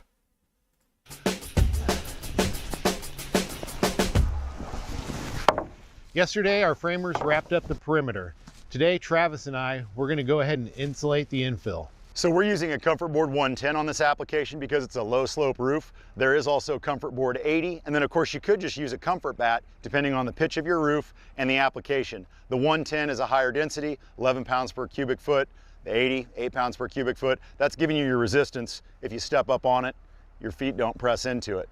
So you could do a strapping on top of this and screw it down with a structural screw, and that's why the 110 was chosen. We're gonna go ahead and just lay these bundles right up against the rims that the framers laid out yesterday for our cantilevers, and then we'll take our next board, which is essentially a roof joist in this application, toe-nailed into the trusses below, lay in the next row, and we'll do some cuts on the ends as needed, but pretty fast install. We'll show you. Yep.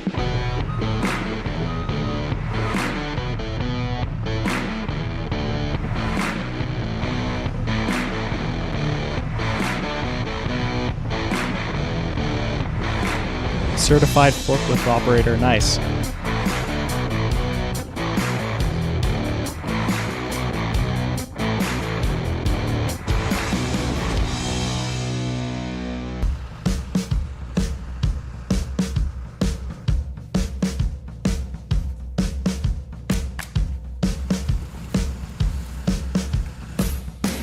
For the sake of speed, which is kind of what we're all about, it's about efficiency over here.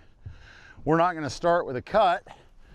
We're going to lay the board in tight to the corner, and then after we frame in the next row, we'll make those cuts after. We got to cut it anyway.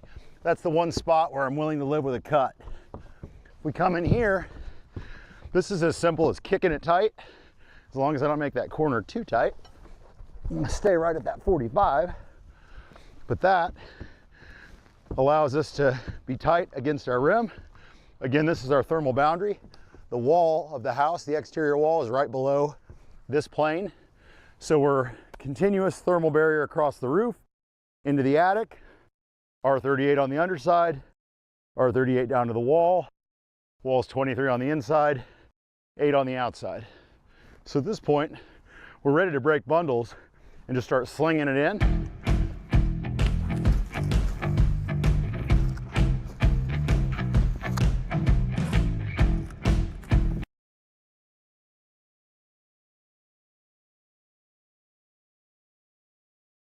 Now I want to take a closer look at this. Let's see. So, Comfort Bat, they have the metal roof, the roof membrane, which is probably like some sort of paper or asphalt paper or something other synthetic. Then you have whatever, the plywood comfort board. They have another. Oh, those are okay. So those are what the insulation is in. 2x6 framing. Yeah, looks solid, I guess, for the insulation containing it. And just start slinging it in.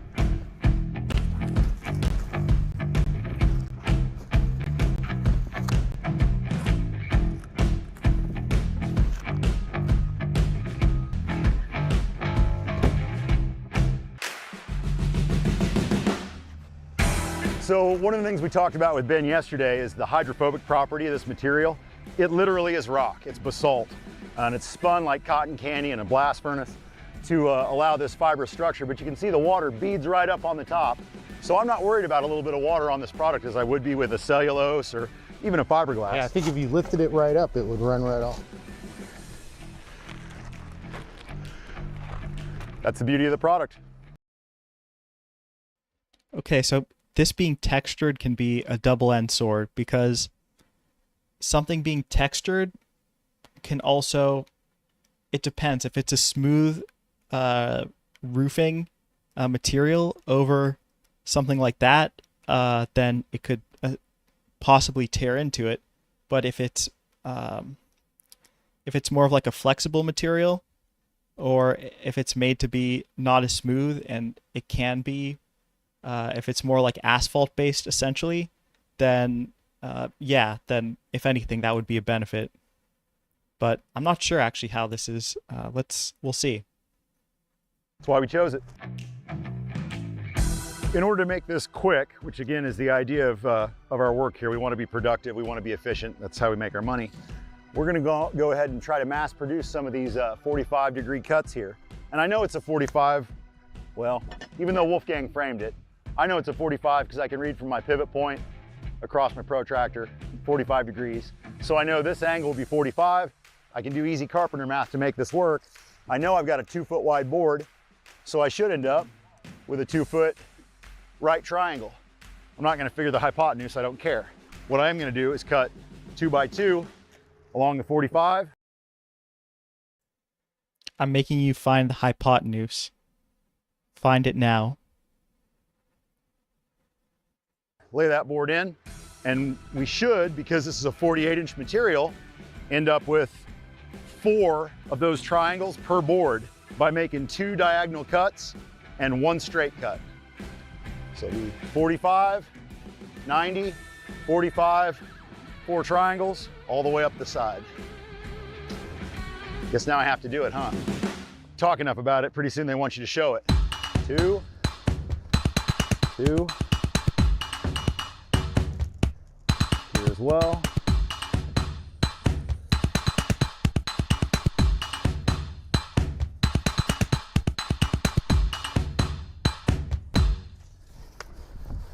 And what I'll do is I'll cut this shallow so that I don't destroy the board underneath it, and then I'll stand it up to finish the cut.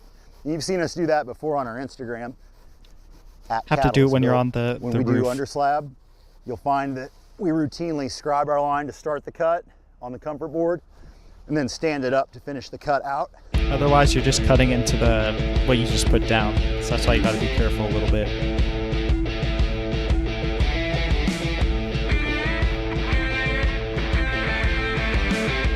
Look at that. Ta-da!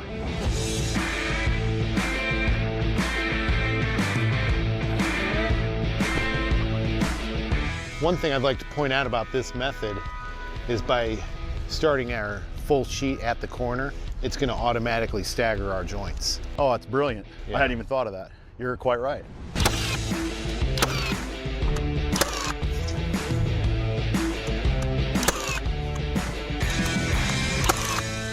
You can see this is why we didn't nail them first. We could have nailed all these out just the way these are nailed down, and we would have had to force every single one of these in.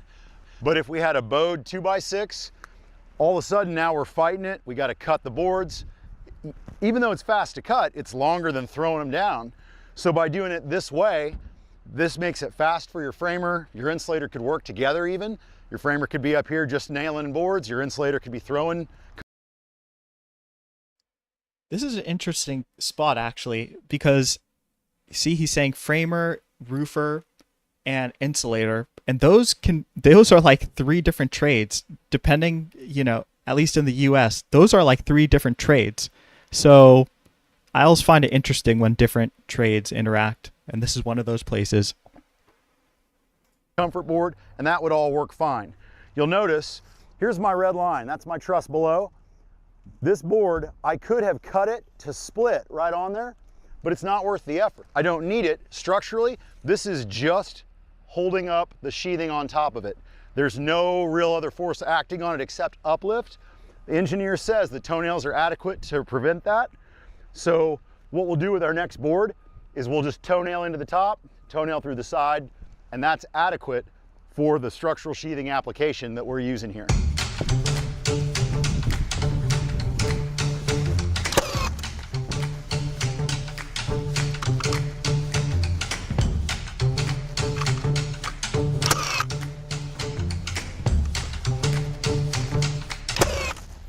Up here, rather than roll out hose and have one more thing to trip over, we've got Joe's Milwaukee cordless framing gun. So this is gonna start going really fast. We're slowing down so that we can demonstrate the techniques, but the whole idea of this assembly is blow and go. As long as you're doing a good job keeping your Oh, I know that was on purpose. Blow and go. Come on, man.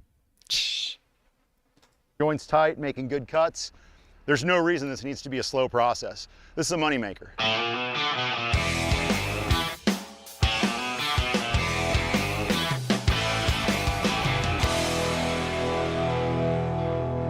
So as we got to the end of this run, we were about to cut a 22, which is our length from the edge of this section of comfort board to our outside edge of roof. But if you remember from the earlier shots where we were down below, we have some substantial overhangs built into this, in addition to our over roof that has that narrow fascia detail. So our thermal boundary is actually not here. It's 43 inches further back than even this. So just like we talked about how we're not insulating out over those bays because they're outside of the thermal boundary, same condition here. Our outside wall of the house occurs here, 43 inches in from this point. So any insulation we leave long on this is just for efficiency, so that we don't have to cut another board. Because when we insulate the underside of the roof deck with our Comfort Bat R38, we will actually turn that material down to be in plane with the exterior wall. So just like we want continuity of water barrier all around the house, air barrier all around the house, continuity of thermal barrier is very important. And that is what we're doing here. More is not always better. Sometimes it's just about compatibility.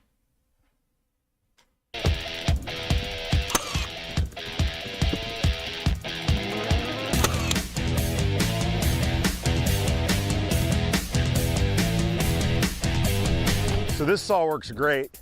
The folks at Rockwell engineered this side to cut the Comfort Bat product, which is a little less dense. The more frequent teeth go straighter through this product, but my hand's getting tired faster because my hand is in a awkward position as opposed to like this. So that's this versus that. For the 5-inch material, this is worth having. We cut 2-inch for the whole sides of the house all day with this. Perfect. And we've actually done all the underslab with 3-inch, same knife. We just got this to try on the 5-inch. I think it's worth having for arm fatigue or hand fatigue.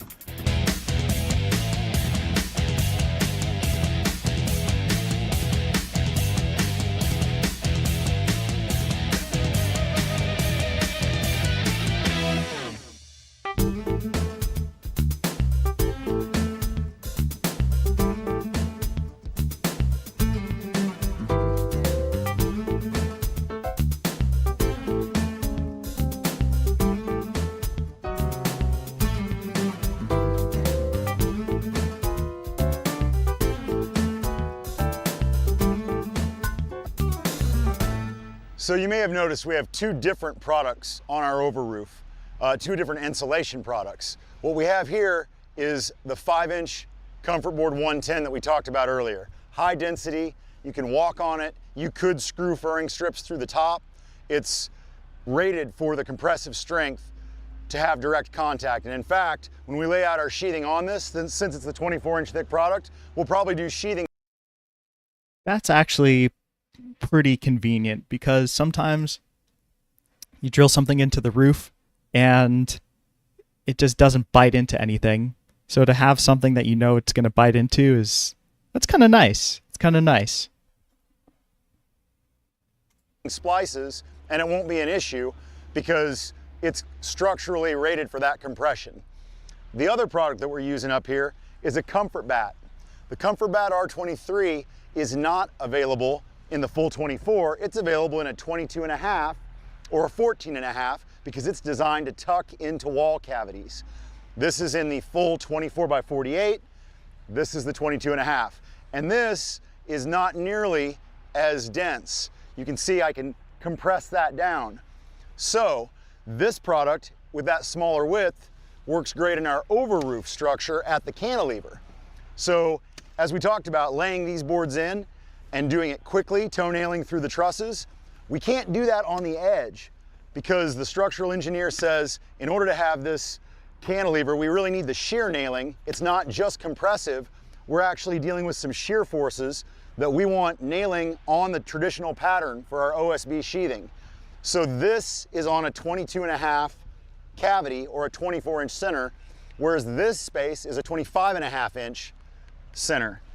And that allows for the 24-inch comfort board to fit in that cavity.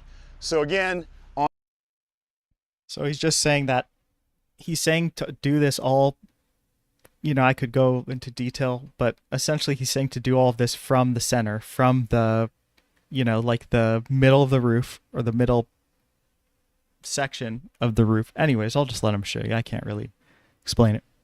on the cantilevered sections where we need that shear nailing, we have to have that layout. In the middle, we don't need that, so we don't have it. We've got the higher compressive strength material. This is easier to work with. We don't have to saw this with the effort that it takes to cut through this dense of a product. That density does come at a labor price. So in order to make these jobs affordable to our client, we got to reduce that labor time. That's why we're not doing the structural screws through furring strips. It's slow, we risk damage to the truss, drives up the cost. So we're trying to do this best possible assembly for the best value. That's what we're trying to deliver to our client, and that's why the two different products.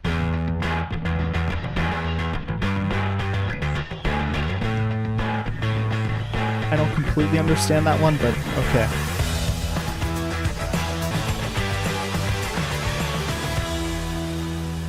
As with any assembly, the most complicated part is the transition. Nobody has leaks in the middle of the roof. You always have them at a roof boot. Nobody has air leakage in the middle of the wall. It's always at the window. So we have concerns anytime we make a transition from one material to another, one plane to another, changing angle, changing shape. That's the hardest part. One of the things that we enjoy about working with the Rockwell product is the density of the material, not just from the handling like we've already talked about, but also because there's a condition known as wind washing that happens especially with a vented roof, where if you were using a fibrous insulation, the air that comes into the attic to vent the roof deck moves through the insulation and effectively reduces the material's ability to protect from thermal losses. So while this is not a vented roof assembly, I can still demonstrate that we don't have a concern when using this product if it were a vented roof assembly, because the density of this product prevents those convective loops that you have to worry about in a wind washing condition, where the air moves through the insulation and reduces its temperature to meet the outdoor air. I mean, that has to be porous to some degree, so I think wind would go through that. It looks pretty thick though, so it probably can't be that much. I mean, air's got to go through that a little bit, but yeah, I see what he's saying. The dense product allows us to go ahead and block that, because you can blow through this, especially the comfort bat, which is a little less dense. I can blow through it and the wind could blow through it, but it's a much reduced rate.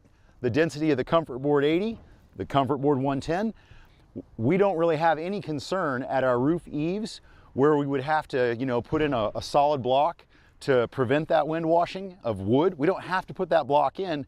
There's no wind washing going through that material. It's incredibly dense, and that's why you could see us walking around on it without even leaving a boot impression. No wind washing, high density, low risk. So we finished up our exterior insulation. We've got our R8 installed on the wall and our R20 installed on the roof. We're getting ready to cover that up with our decking. And after we get through our mechanicals, we're gonna start our walls. We're gonna do a Comfort Bat R23 on the exterior walls, and we're gonna go with a 38 up against the underneath side of the decking on the roof.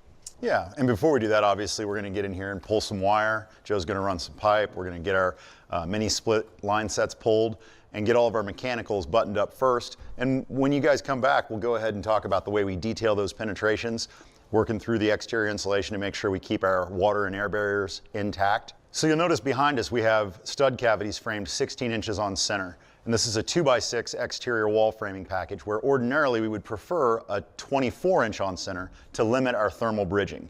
The structural engineer called for these to be 16 on center, and that's what we've got, so we can go ahead and accommodate that with an available product. Obviously, Rockwell will ship you their Comfort Bat in either 2x6, 24 on center, or 16 on center. And then, of course, you can get that for a 2x4 wall as well. As Joe already pointed out, we'll be using the R38 between the trusses above. So you have all the different product depths at the different widths that Trust you need, me, bro. regardless of your structural wall framing. With the combination of our exterior insulation and what we're going to put in the walls, we're going to be about an R30 in our walls, and our ceiling is going to be about an R58. We're going to do 38 against the roof deck, and we have 20 on the top. And we're excited about it. It's going to be great. Possibly the highest insulated home in the area. We're really excited and proud about this. I 'cause we don't think it's really gonna make a doubt difference. that. Yeah, and one thing our homeowners really I've never excited seen about anybody is how go- quiet the roof is going to be. With That we're makes going sense. with a I metal didn't think roof, about and that, he's how concerned quiet it about would be. rain. You know, obviously we live in a hail area, so that could be an issue also, and he's looking forward to not hearing it.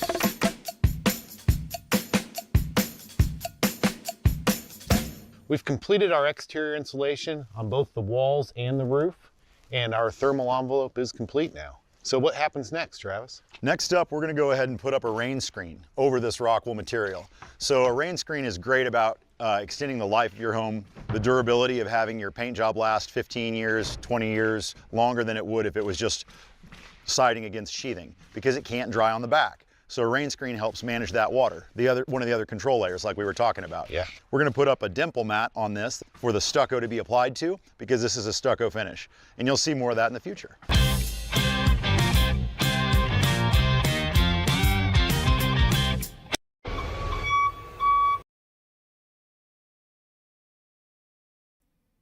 Now we're gonna get a little lesson on concrete.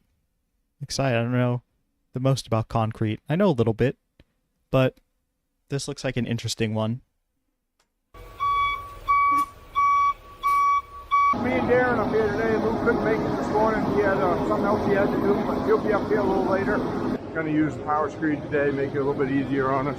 Same floor mix we always use, 3500 fiber, low air with a water reducer. I treat people how I want to be treated. You do? Yeah. You ever heard that saying, treat people how you want to be treated? Watch out.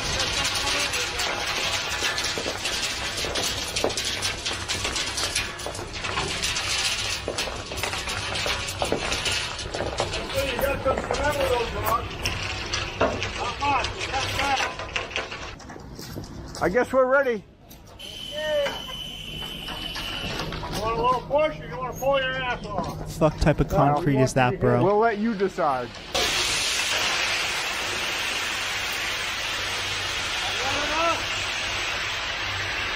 Finally, some good food. Now the reason our floors aren't spec'd with rebar or wires because they don't need it. These floors are locked in by the concrete walls. Now the concrete cracks because it either shrinks, it settles, it heaves, or it's put under tension and it cracks. Well here, there's not going to be any weight on the concrete floor. All the weight will sit on the concrete walls.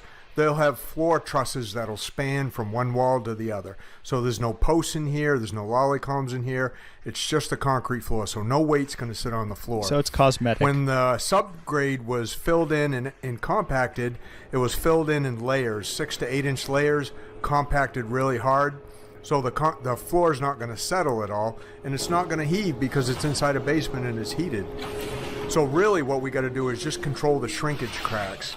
And we do that by sawing joints in all our floors. So after we get done power troweling this today, we'll saw cut enough joints in this to where we feel it'll control any of the shrinkage cracking. And that's the major reason we don't use rebar or wire in these floors. Have to know the rules to break them, as they say. Now, a lot of you that watch also say my concrete's way too wet. You know, your soup's on, that stuff's so wet, it's gonna crack all up. Well, that's what the water reducer does. We don't add water to get it like that. We use a water reducer. It's a chemical they add at the plant when they batch the concrete, and it allows the concrete to get really loose like that, so it'll flow really good and just make our job really easy. A little bit over here. Just wondering what I do with my mag. A little bit, Makes please. it kind of slimy, it looks like. I thought I brought my mag down. Must have left it up there on the truck. So we're pouring on top of 2 inches of styrofoam, and that's just because it's code in the state of Maine, something to do with, you know, making these houses super insulated. They'll also have to put 2 inches styrofoam up the walls, either on the inside or the outside when they end up building it. And then there's a 6 mil vapor barrier underneath the styrofoam to help with moisture coming up through. Good.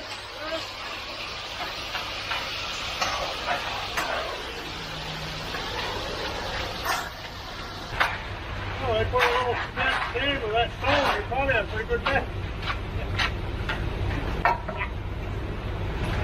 You're so funny. You know what we forgot today? What? You know what we forgot? A ladder. Huh? Who? What? You're gonna have to carry us out with a chute. Yeah.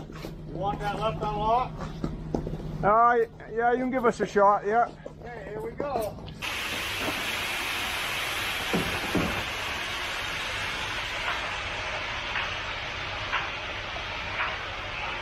They really don't want to be depending torched in on the how much of comments. that water reducer you ask for, I mean, this stuff. This is probably an 8 slump right here. This Don't stuff worry, is bro. I moving know you're around. using the water reducer. It's. I wouldn't say it's self-leveling, but it moves around. It flows really good. You can see when it hits the ground, it just spreads right out. It's a little rocky today, though.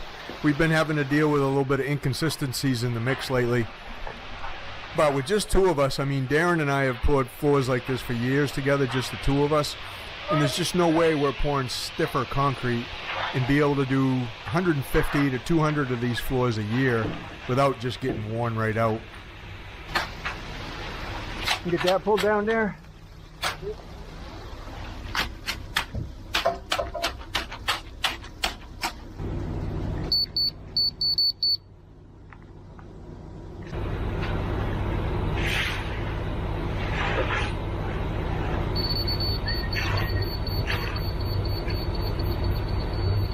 Just a little bit right there, please.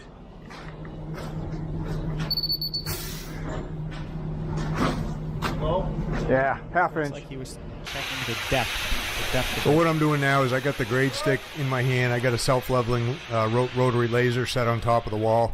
And we're matching this front wall right here, the one that Darren just magged to a little bit. That's the height of the floor. So I'm just shooting a pad in the middle, the same height as that wall.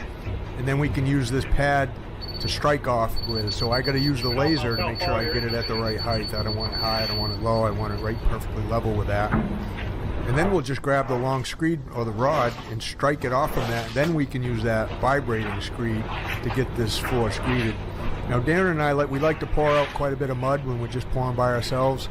You know, we know how much time we got to work with it. We know how fast we got to get it down before it starts to set up at all. So this is pretty basic for us, getting quite a bit dumped out before we get some screeded here.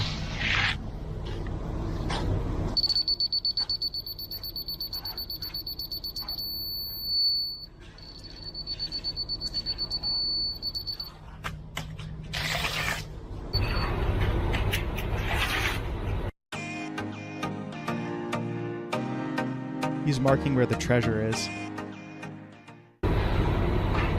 Let me come down and rig.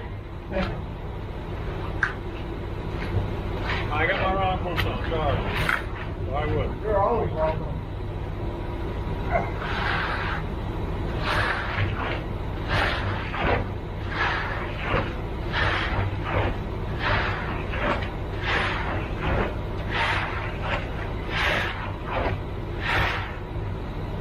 How come you didn't use the power station like that? I don't know. Habit. Habit. So as I screed this down, you're going to be able to watch me do this. You're going to be able to keep an eye on Darren. It's his job to keep it at the right level. It's my job just to go slow and steady and watch my right end and my left end, make sure they're touching my pads by leaving a little line. So let me know how I do here. Watch me and see how I do.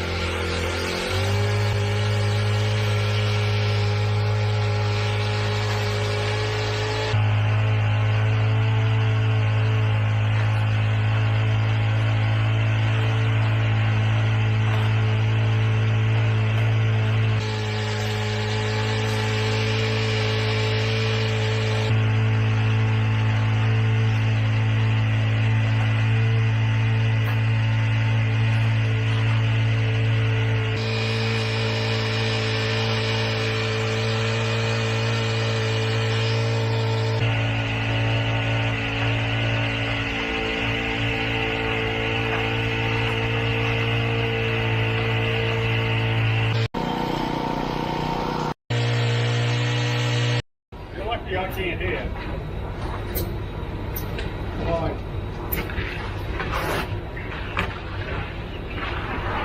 Now, using that vibratory screed makes the bull floating really easy. And having, 6, 7, 8 inch slump, you can see it's just down and back once. It closes up really nice and smooth. And that's how we leave it until we get ready to power trowel it. Now, we really like using that Tremie back there with the boot off the chute when we pour over an 8-foot wall. That makes pouring the concrete really easy too for us. Now, in our crew, whenever we use a boot or a Tremie like this, or even pump concrete, Darren's usually the one that grabs either the pump hose or the boot like this, and he's the one that directs that around and gets the concrete to where we need it. And then either me or Luke, we'll be off doing our thing. One of us is usually following right behind him with a come along like I got right now, kind of knocking the concrete down, getting it level. And then when there is 3 of us, usually there's 3 of us on the job. The other guy can be, magging the edges, getting the grade pad shot, or just bull floating or doing something else. So I don't know if you guys have someone like that on your crew that just kind of does the one thing, all the time, but Darren's usually the one that does this. He doesn't mind it. He just does a good job. It is probably the messier part of the job. Sometimes concrete will flow out over the top of that thing. You might get a little bit dirty, but what do you think that concrete looks like right there as I'm kind of moving it around? Now they're putting a bathroom down here. That's why they got this plumbing. This is probably an opening for like a shower drain or something. So they'll eventually plumb up a bathroom and finish the basement off is what we're assuming. We don't usually get to know a lot of the details about what people are doing down here. We're hired to come in for the day and pour and finish on a lot of these jobs.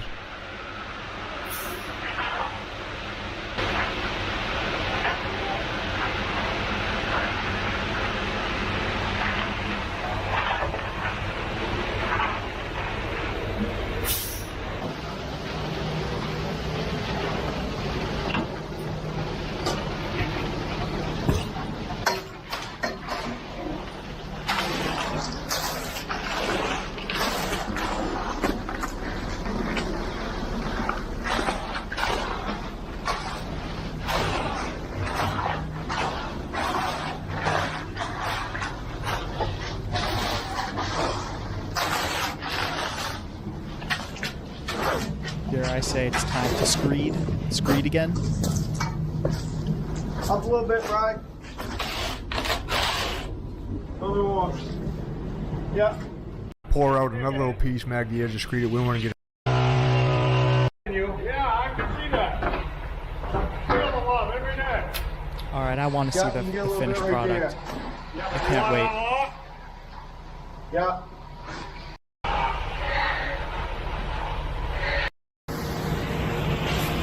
Ask him about it when he gets down.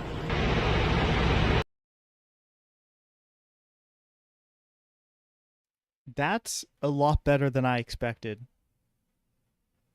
That's really good.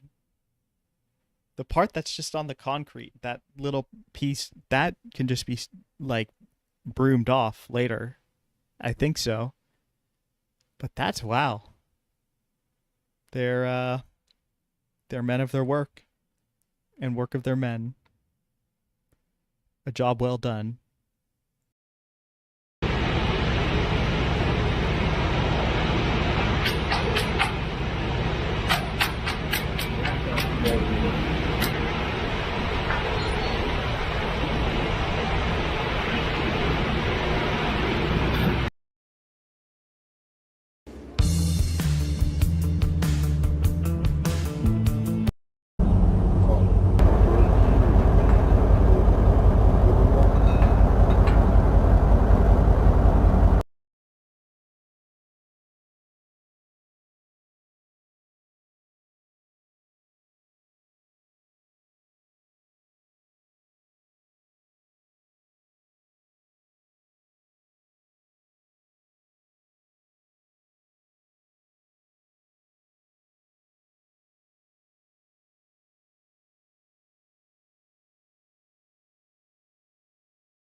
I think I'm going to step away again for a bit. I will see you guys in a sec.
All right, let's play a little game of some Wild Rift. That sounds good to me. As always, all skills are welcome. If anybody wants to join the Discord.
All right, let's do this. Let's do this.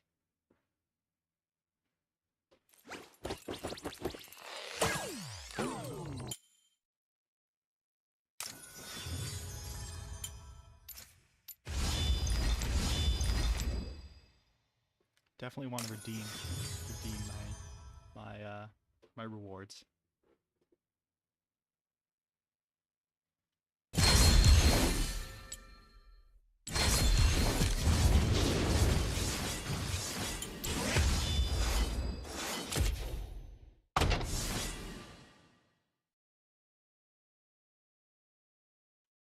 Oh yeah, let's do this. Let's do this.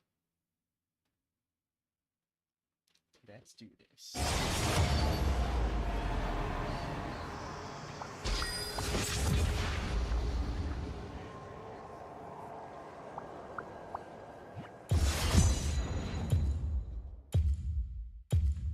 All right, I'm down for a nice little chill game. Nice little low pressure game. Always good with that. Gotta go with my girl. Gotta go with my girl Raka. Gotta go with my girl Raka. What can I say?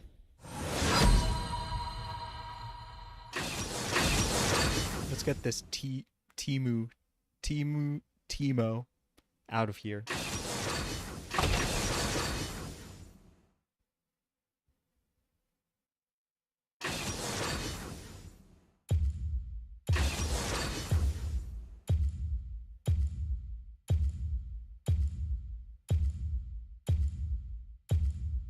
Hopefully I don't get banned. Please don't get banned.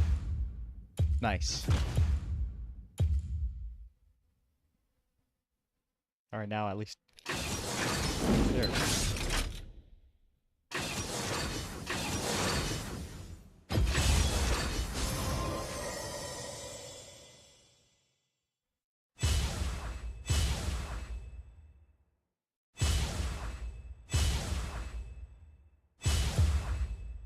Anyone think I should try one of these?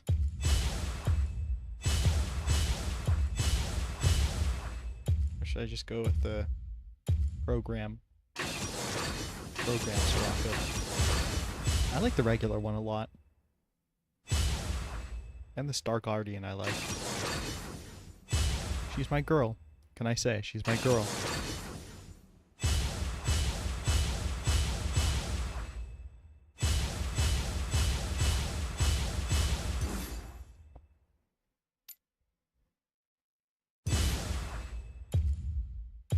Gotta love Soraka.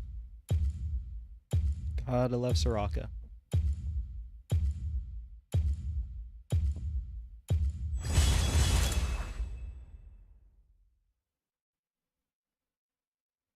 Nice. Let's do it.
Welcome to Wild Rift.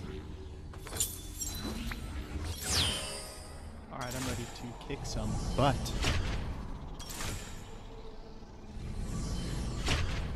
Minions have spawned.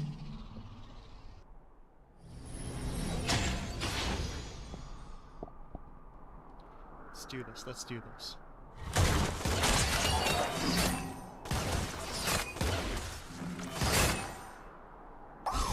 Early on in the game that I always think it's worth it, to be honest.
Be a little careful, my mana.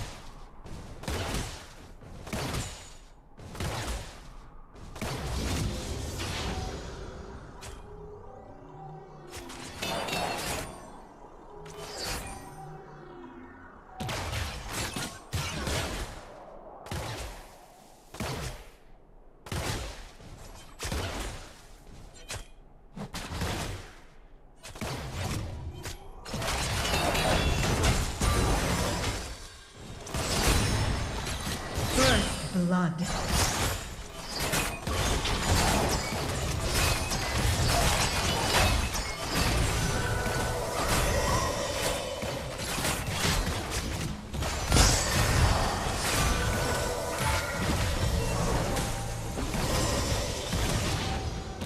We had them, we had them. A good hustle means good things.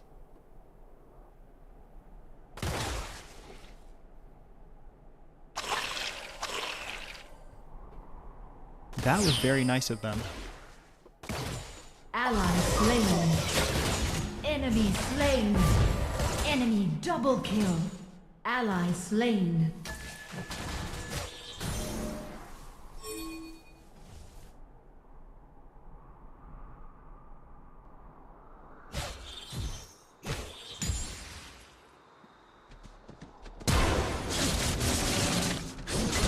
Middle turret is under attack.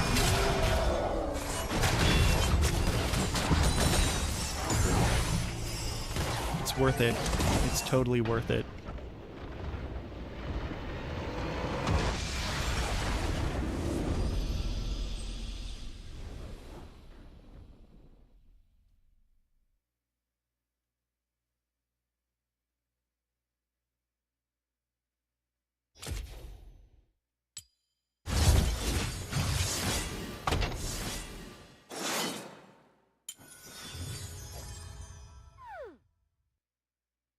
No, let me. Ah.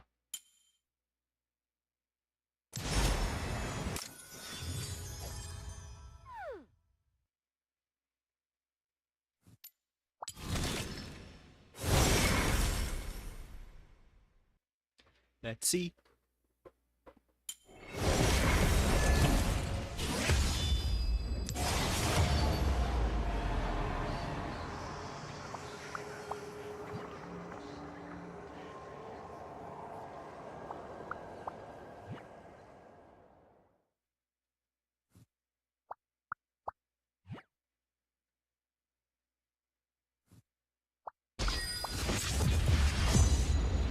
You thought.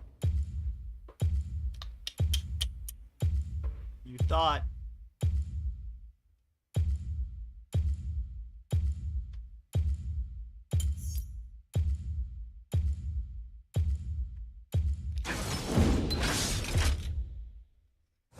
Shame, I like the last duo, but better a remake than a loss.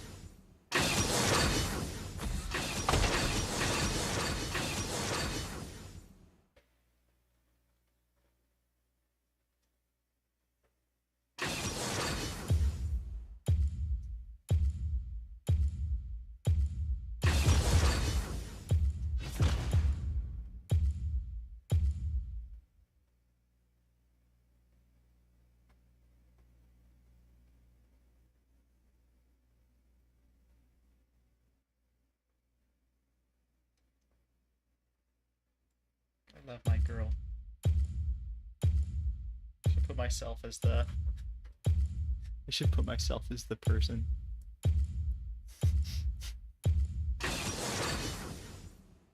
Here I am. I'm playing in it myself now. It's partially me and it's partially Soraka. That's just how we roll. Ha ha ha.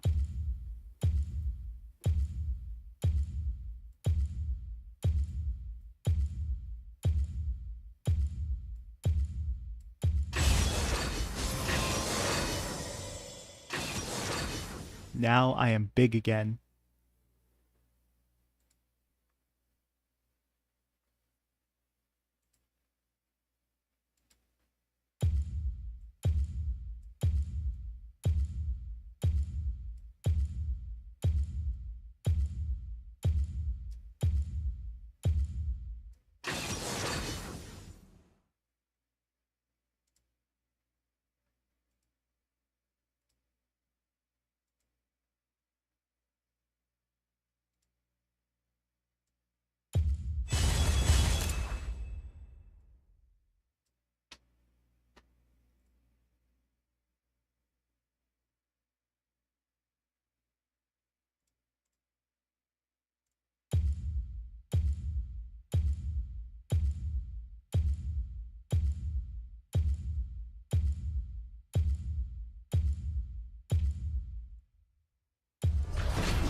Back like I never left. Welcome to Wild Rift.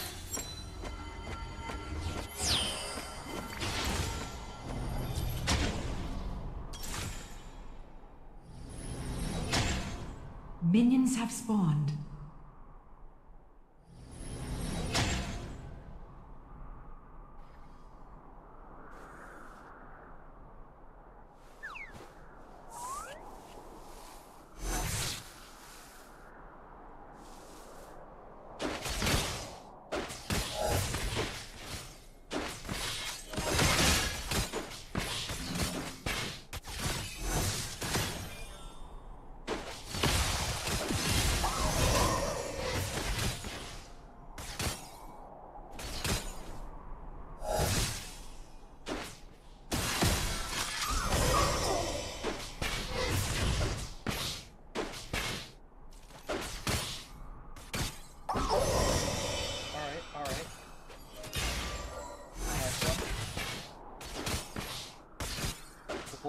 line. We're holding the line. Yes, we are. Danger.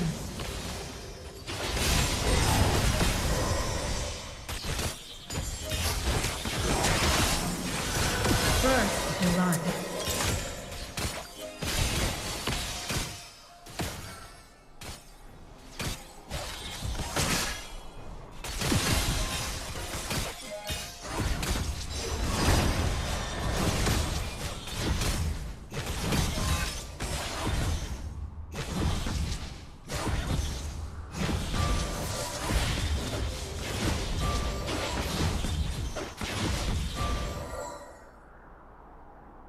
Maybe I took his, but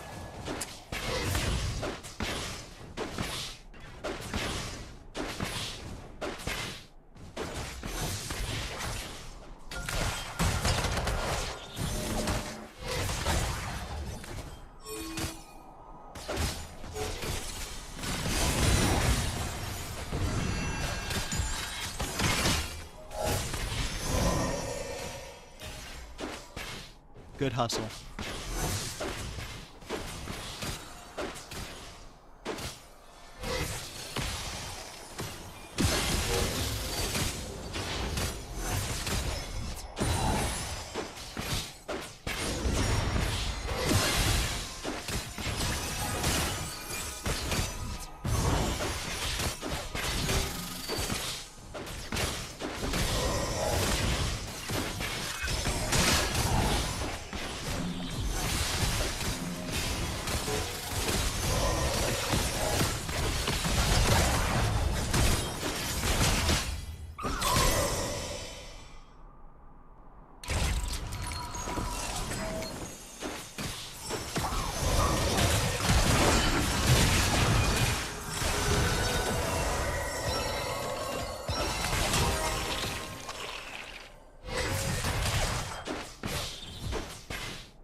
I took the blow.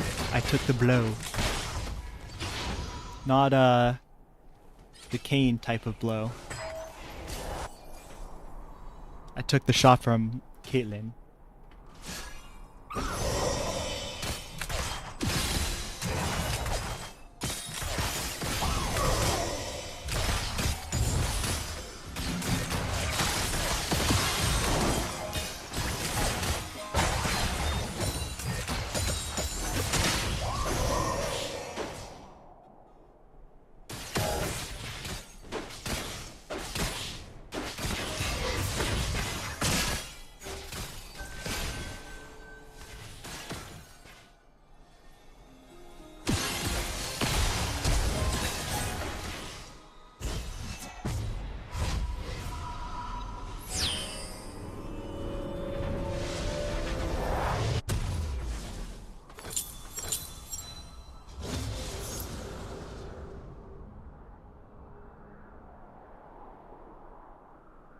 Ally slain.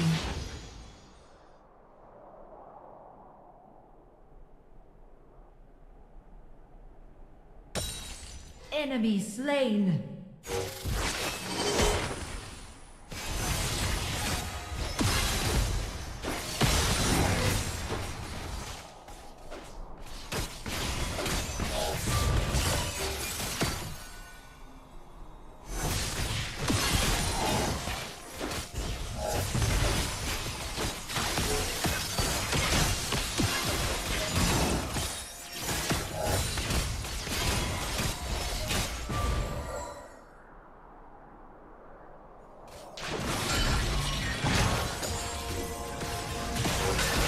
Engage. Retreat from the enemy champion.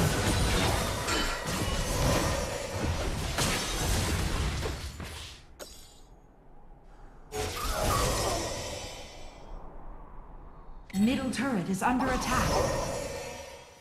He doesn't have mana, so it's worth it to give it to him.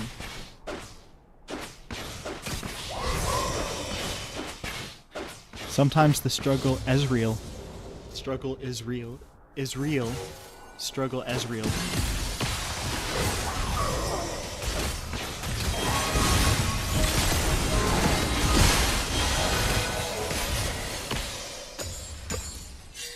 Enemy slain.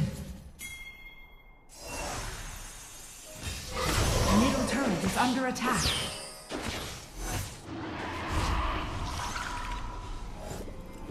I guess people The shouldn't listen Enchanted to me. Ensemble and Ocean Don't Dragon listen to my have construction spawned. advice.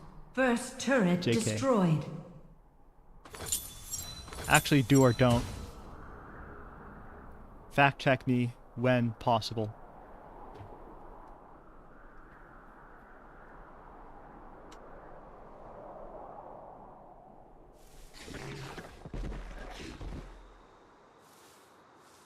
On my way.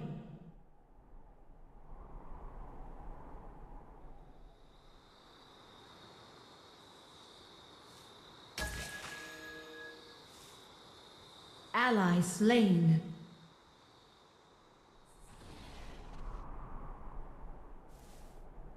Ally slain.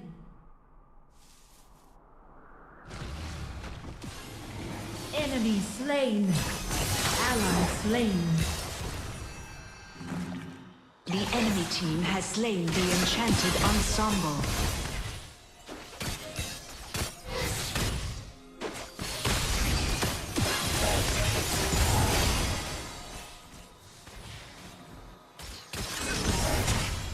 Attack the dragon.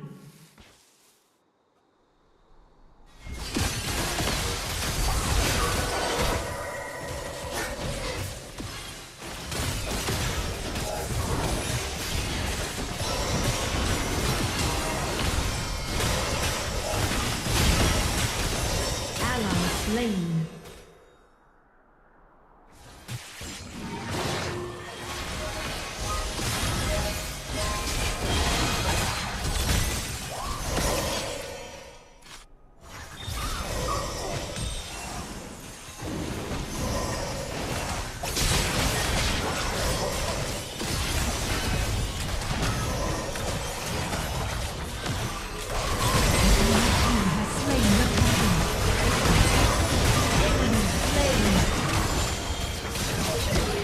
Enemy double kill. Enemy killing spree. Ally slain.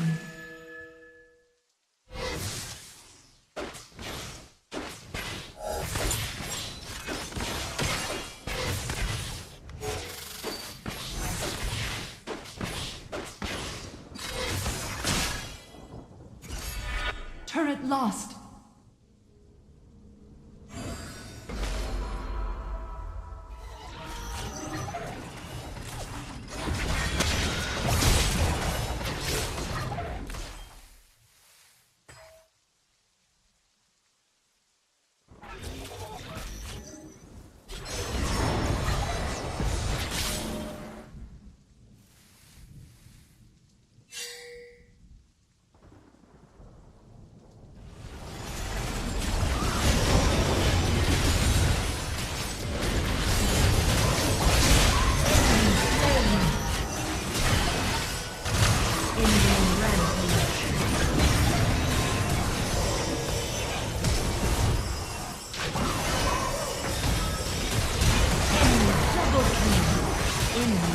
Unstoppable. Enemy slain.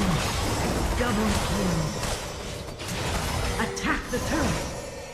Attack the eventually. turret. Shut down.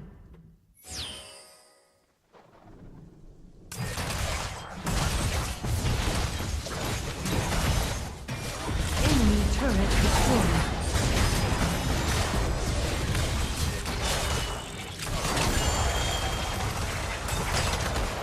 Killing spree.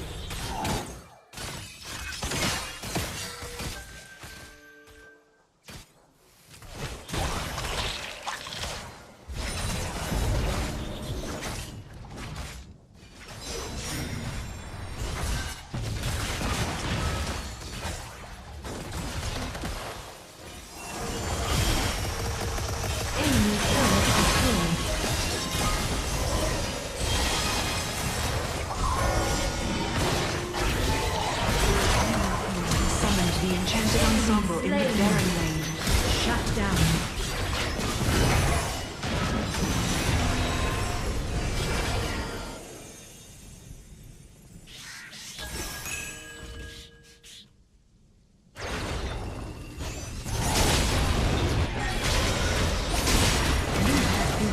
slain. Top turret is under attack. Try to save him. Hopefully he doesn't die in the process. Well, we can hope, Double kill. but sometimes we'll be Ally needing enough. slain.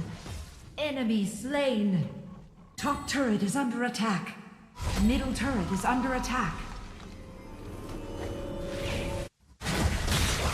Turret lost. Enemy slain.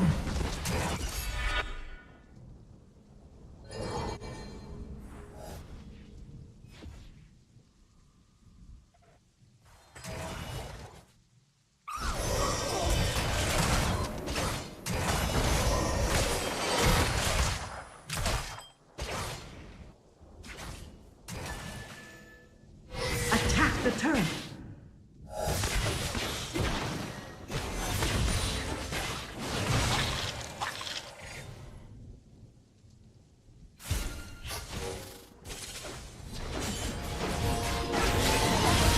Enemy turret destroyed.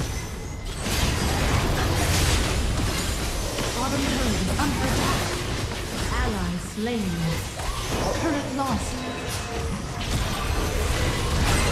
Enemy killing spree.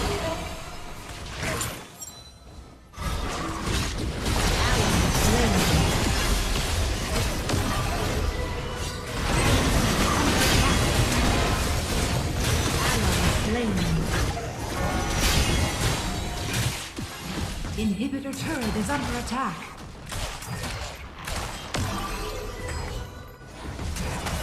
Turret lost. Not surrendering. Nexus is under attack.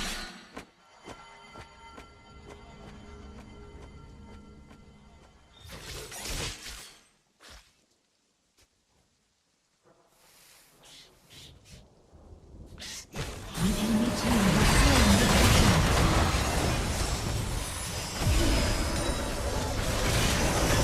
Enemy killing spree. Enemy double kill. Enemy rampage. Ally slain.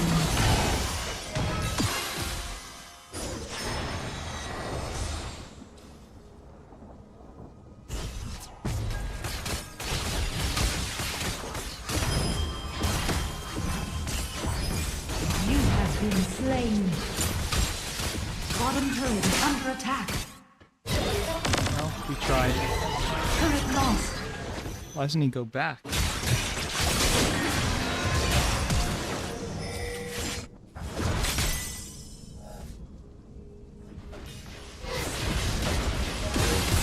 Why doesn't he go back?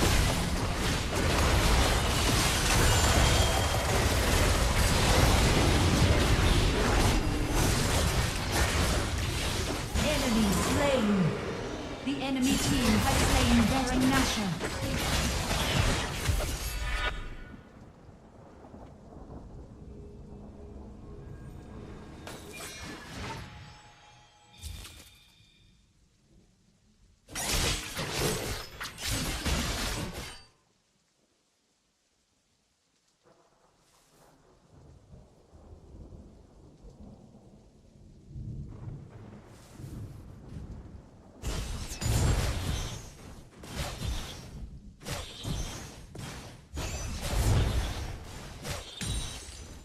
Enemy rampage.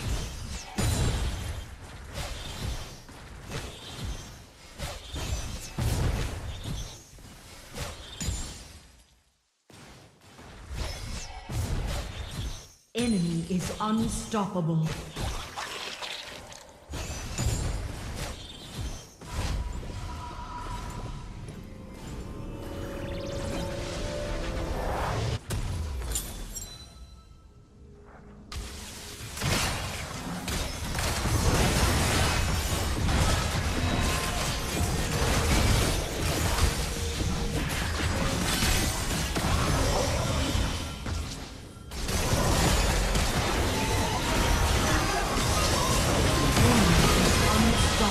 Turret lost.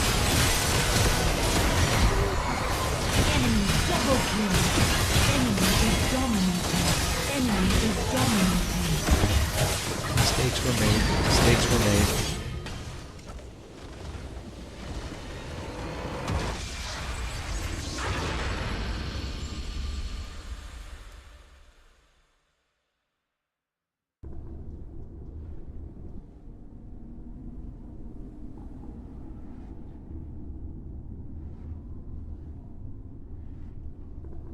It happens.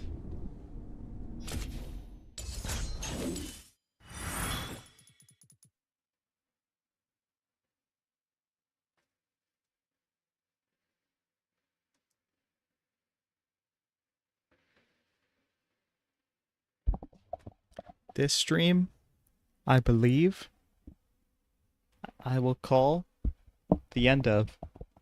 Thank you to everyone who watched. Thank you to everyone who spent good time here. Hope you can spend some good time here again. And, yeah, have a great day. Night. Afternoon. Whatever have you. Have a good one, folks.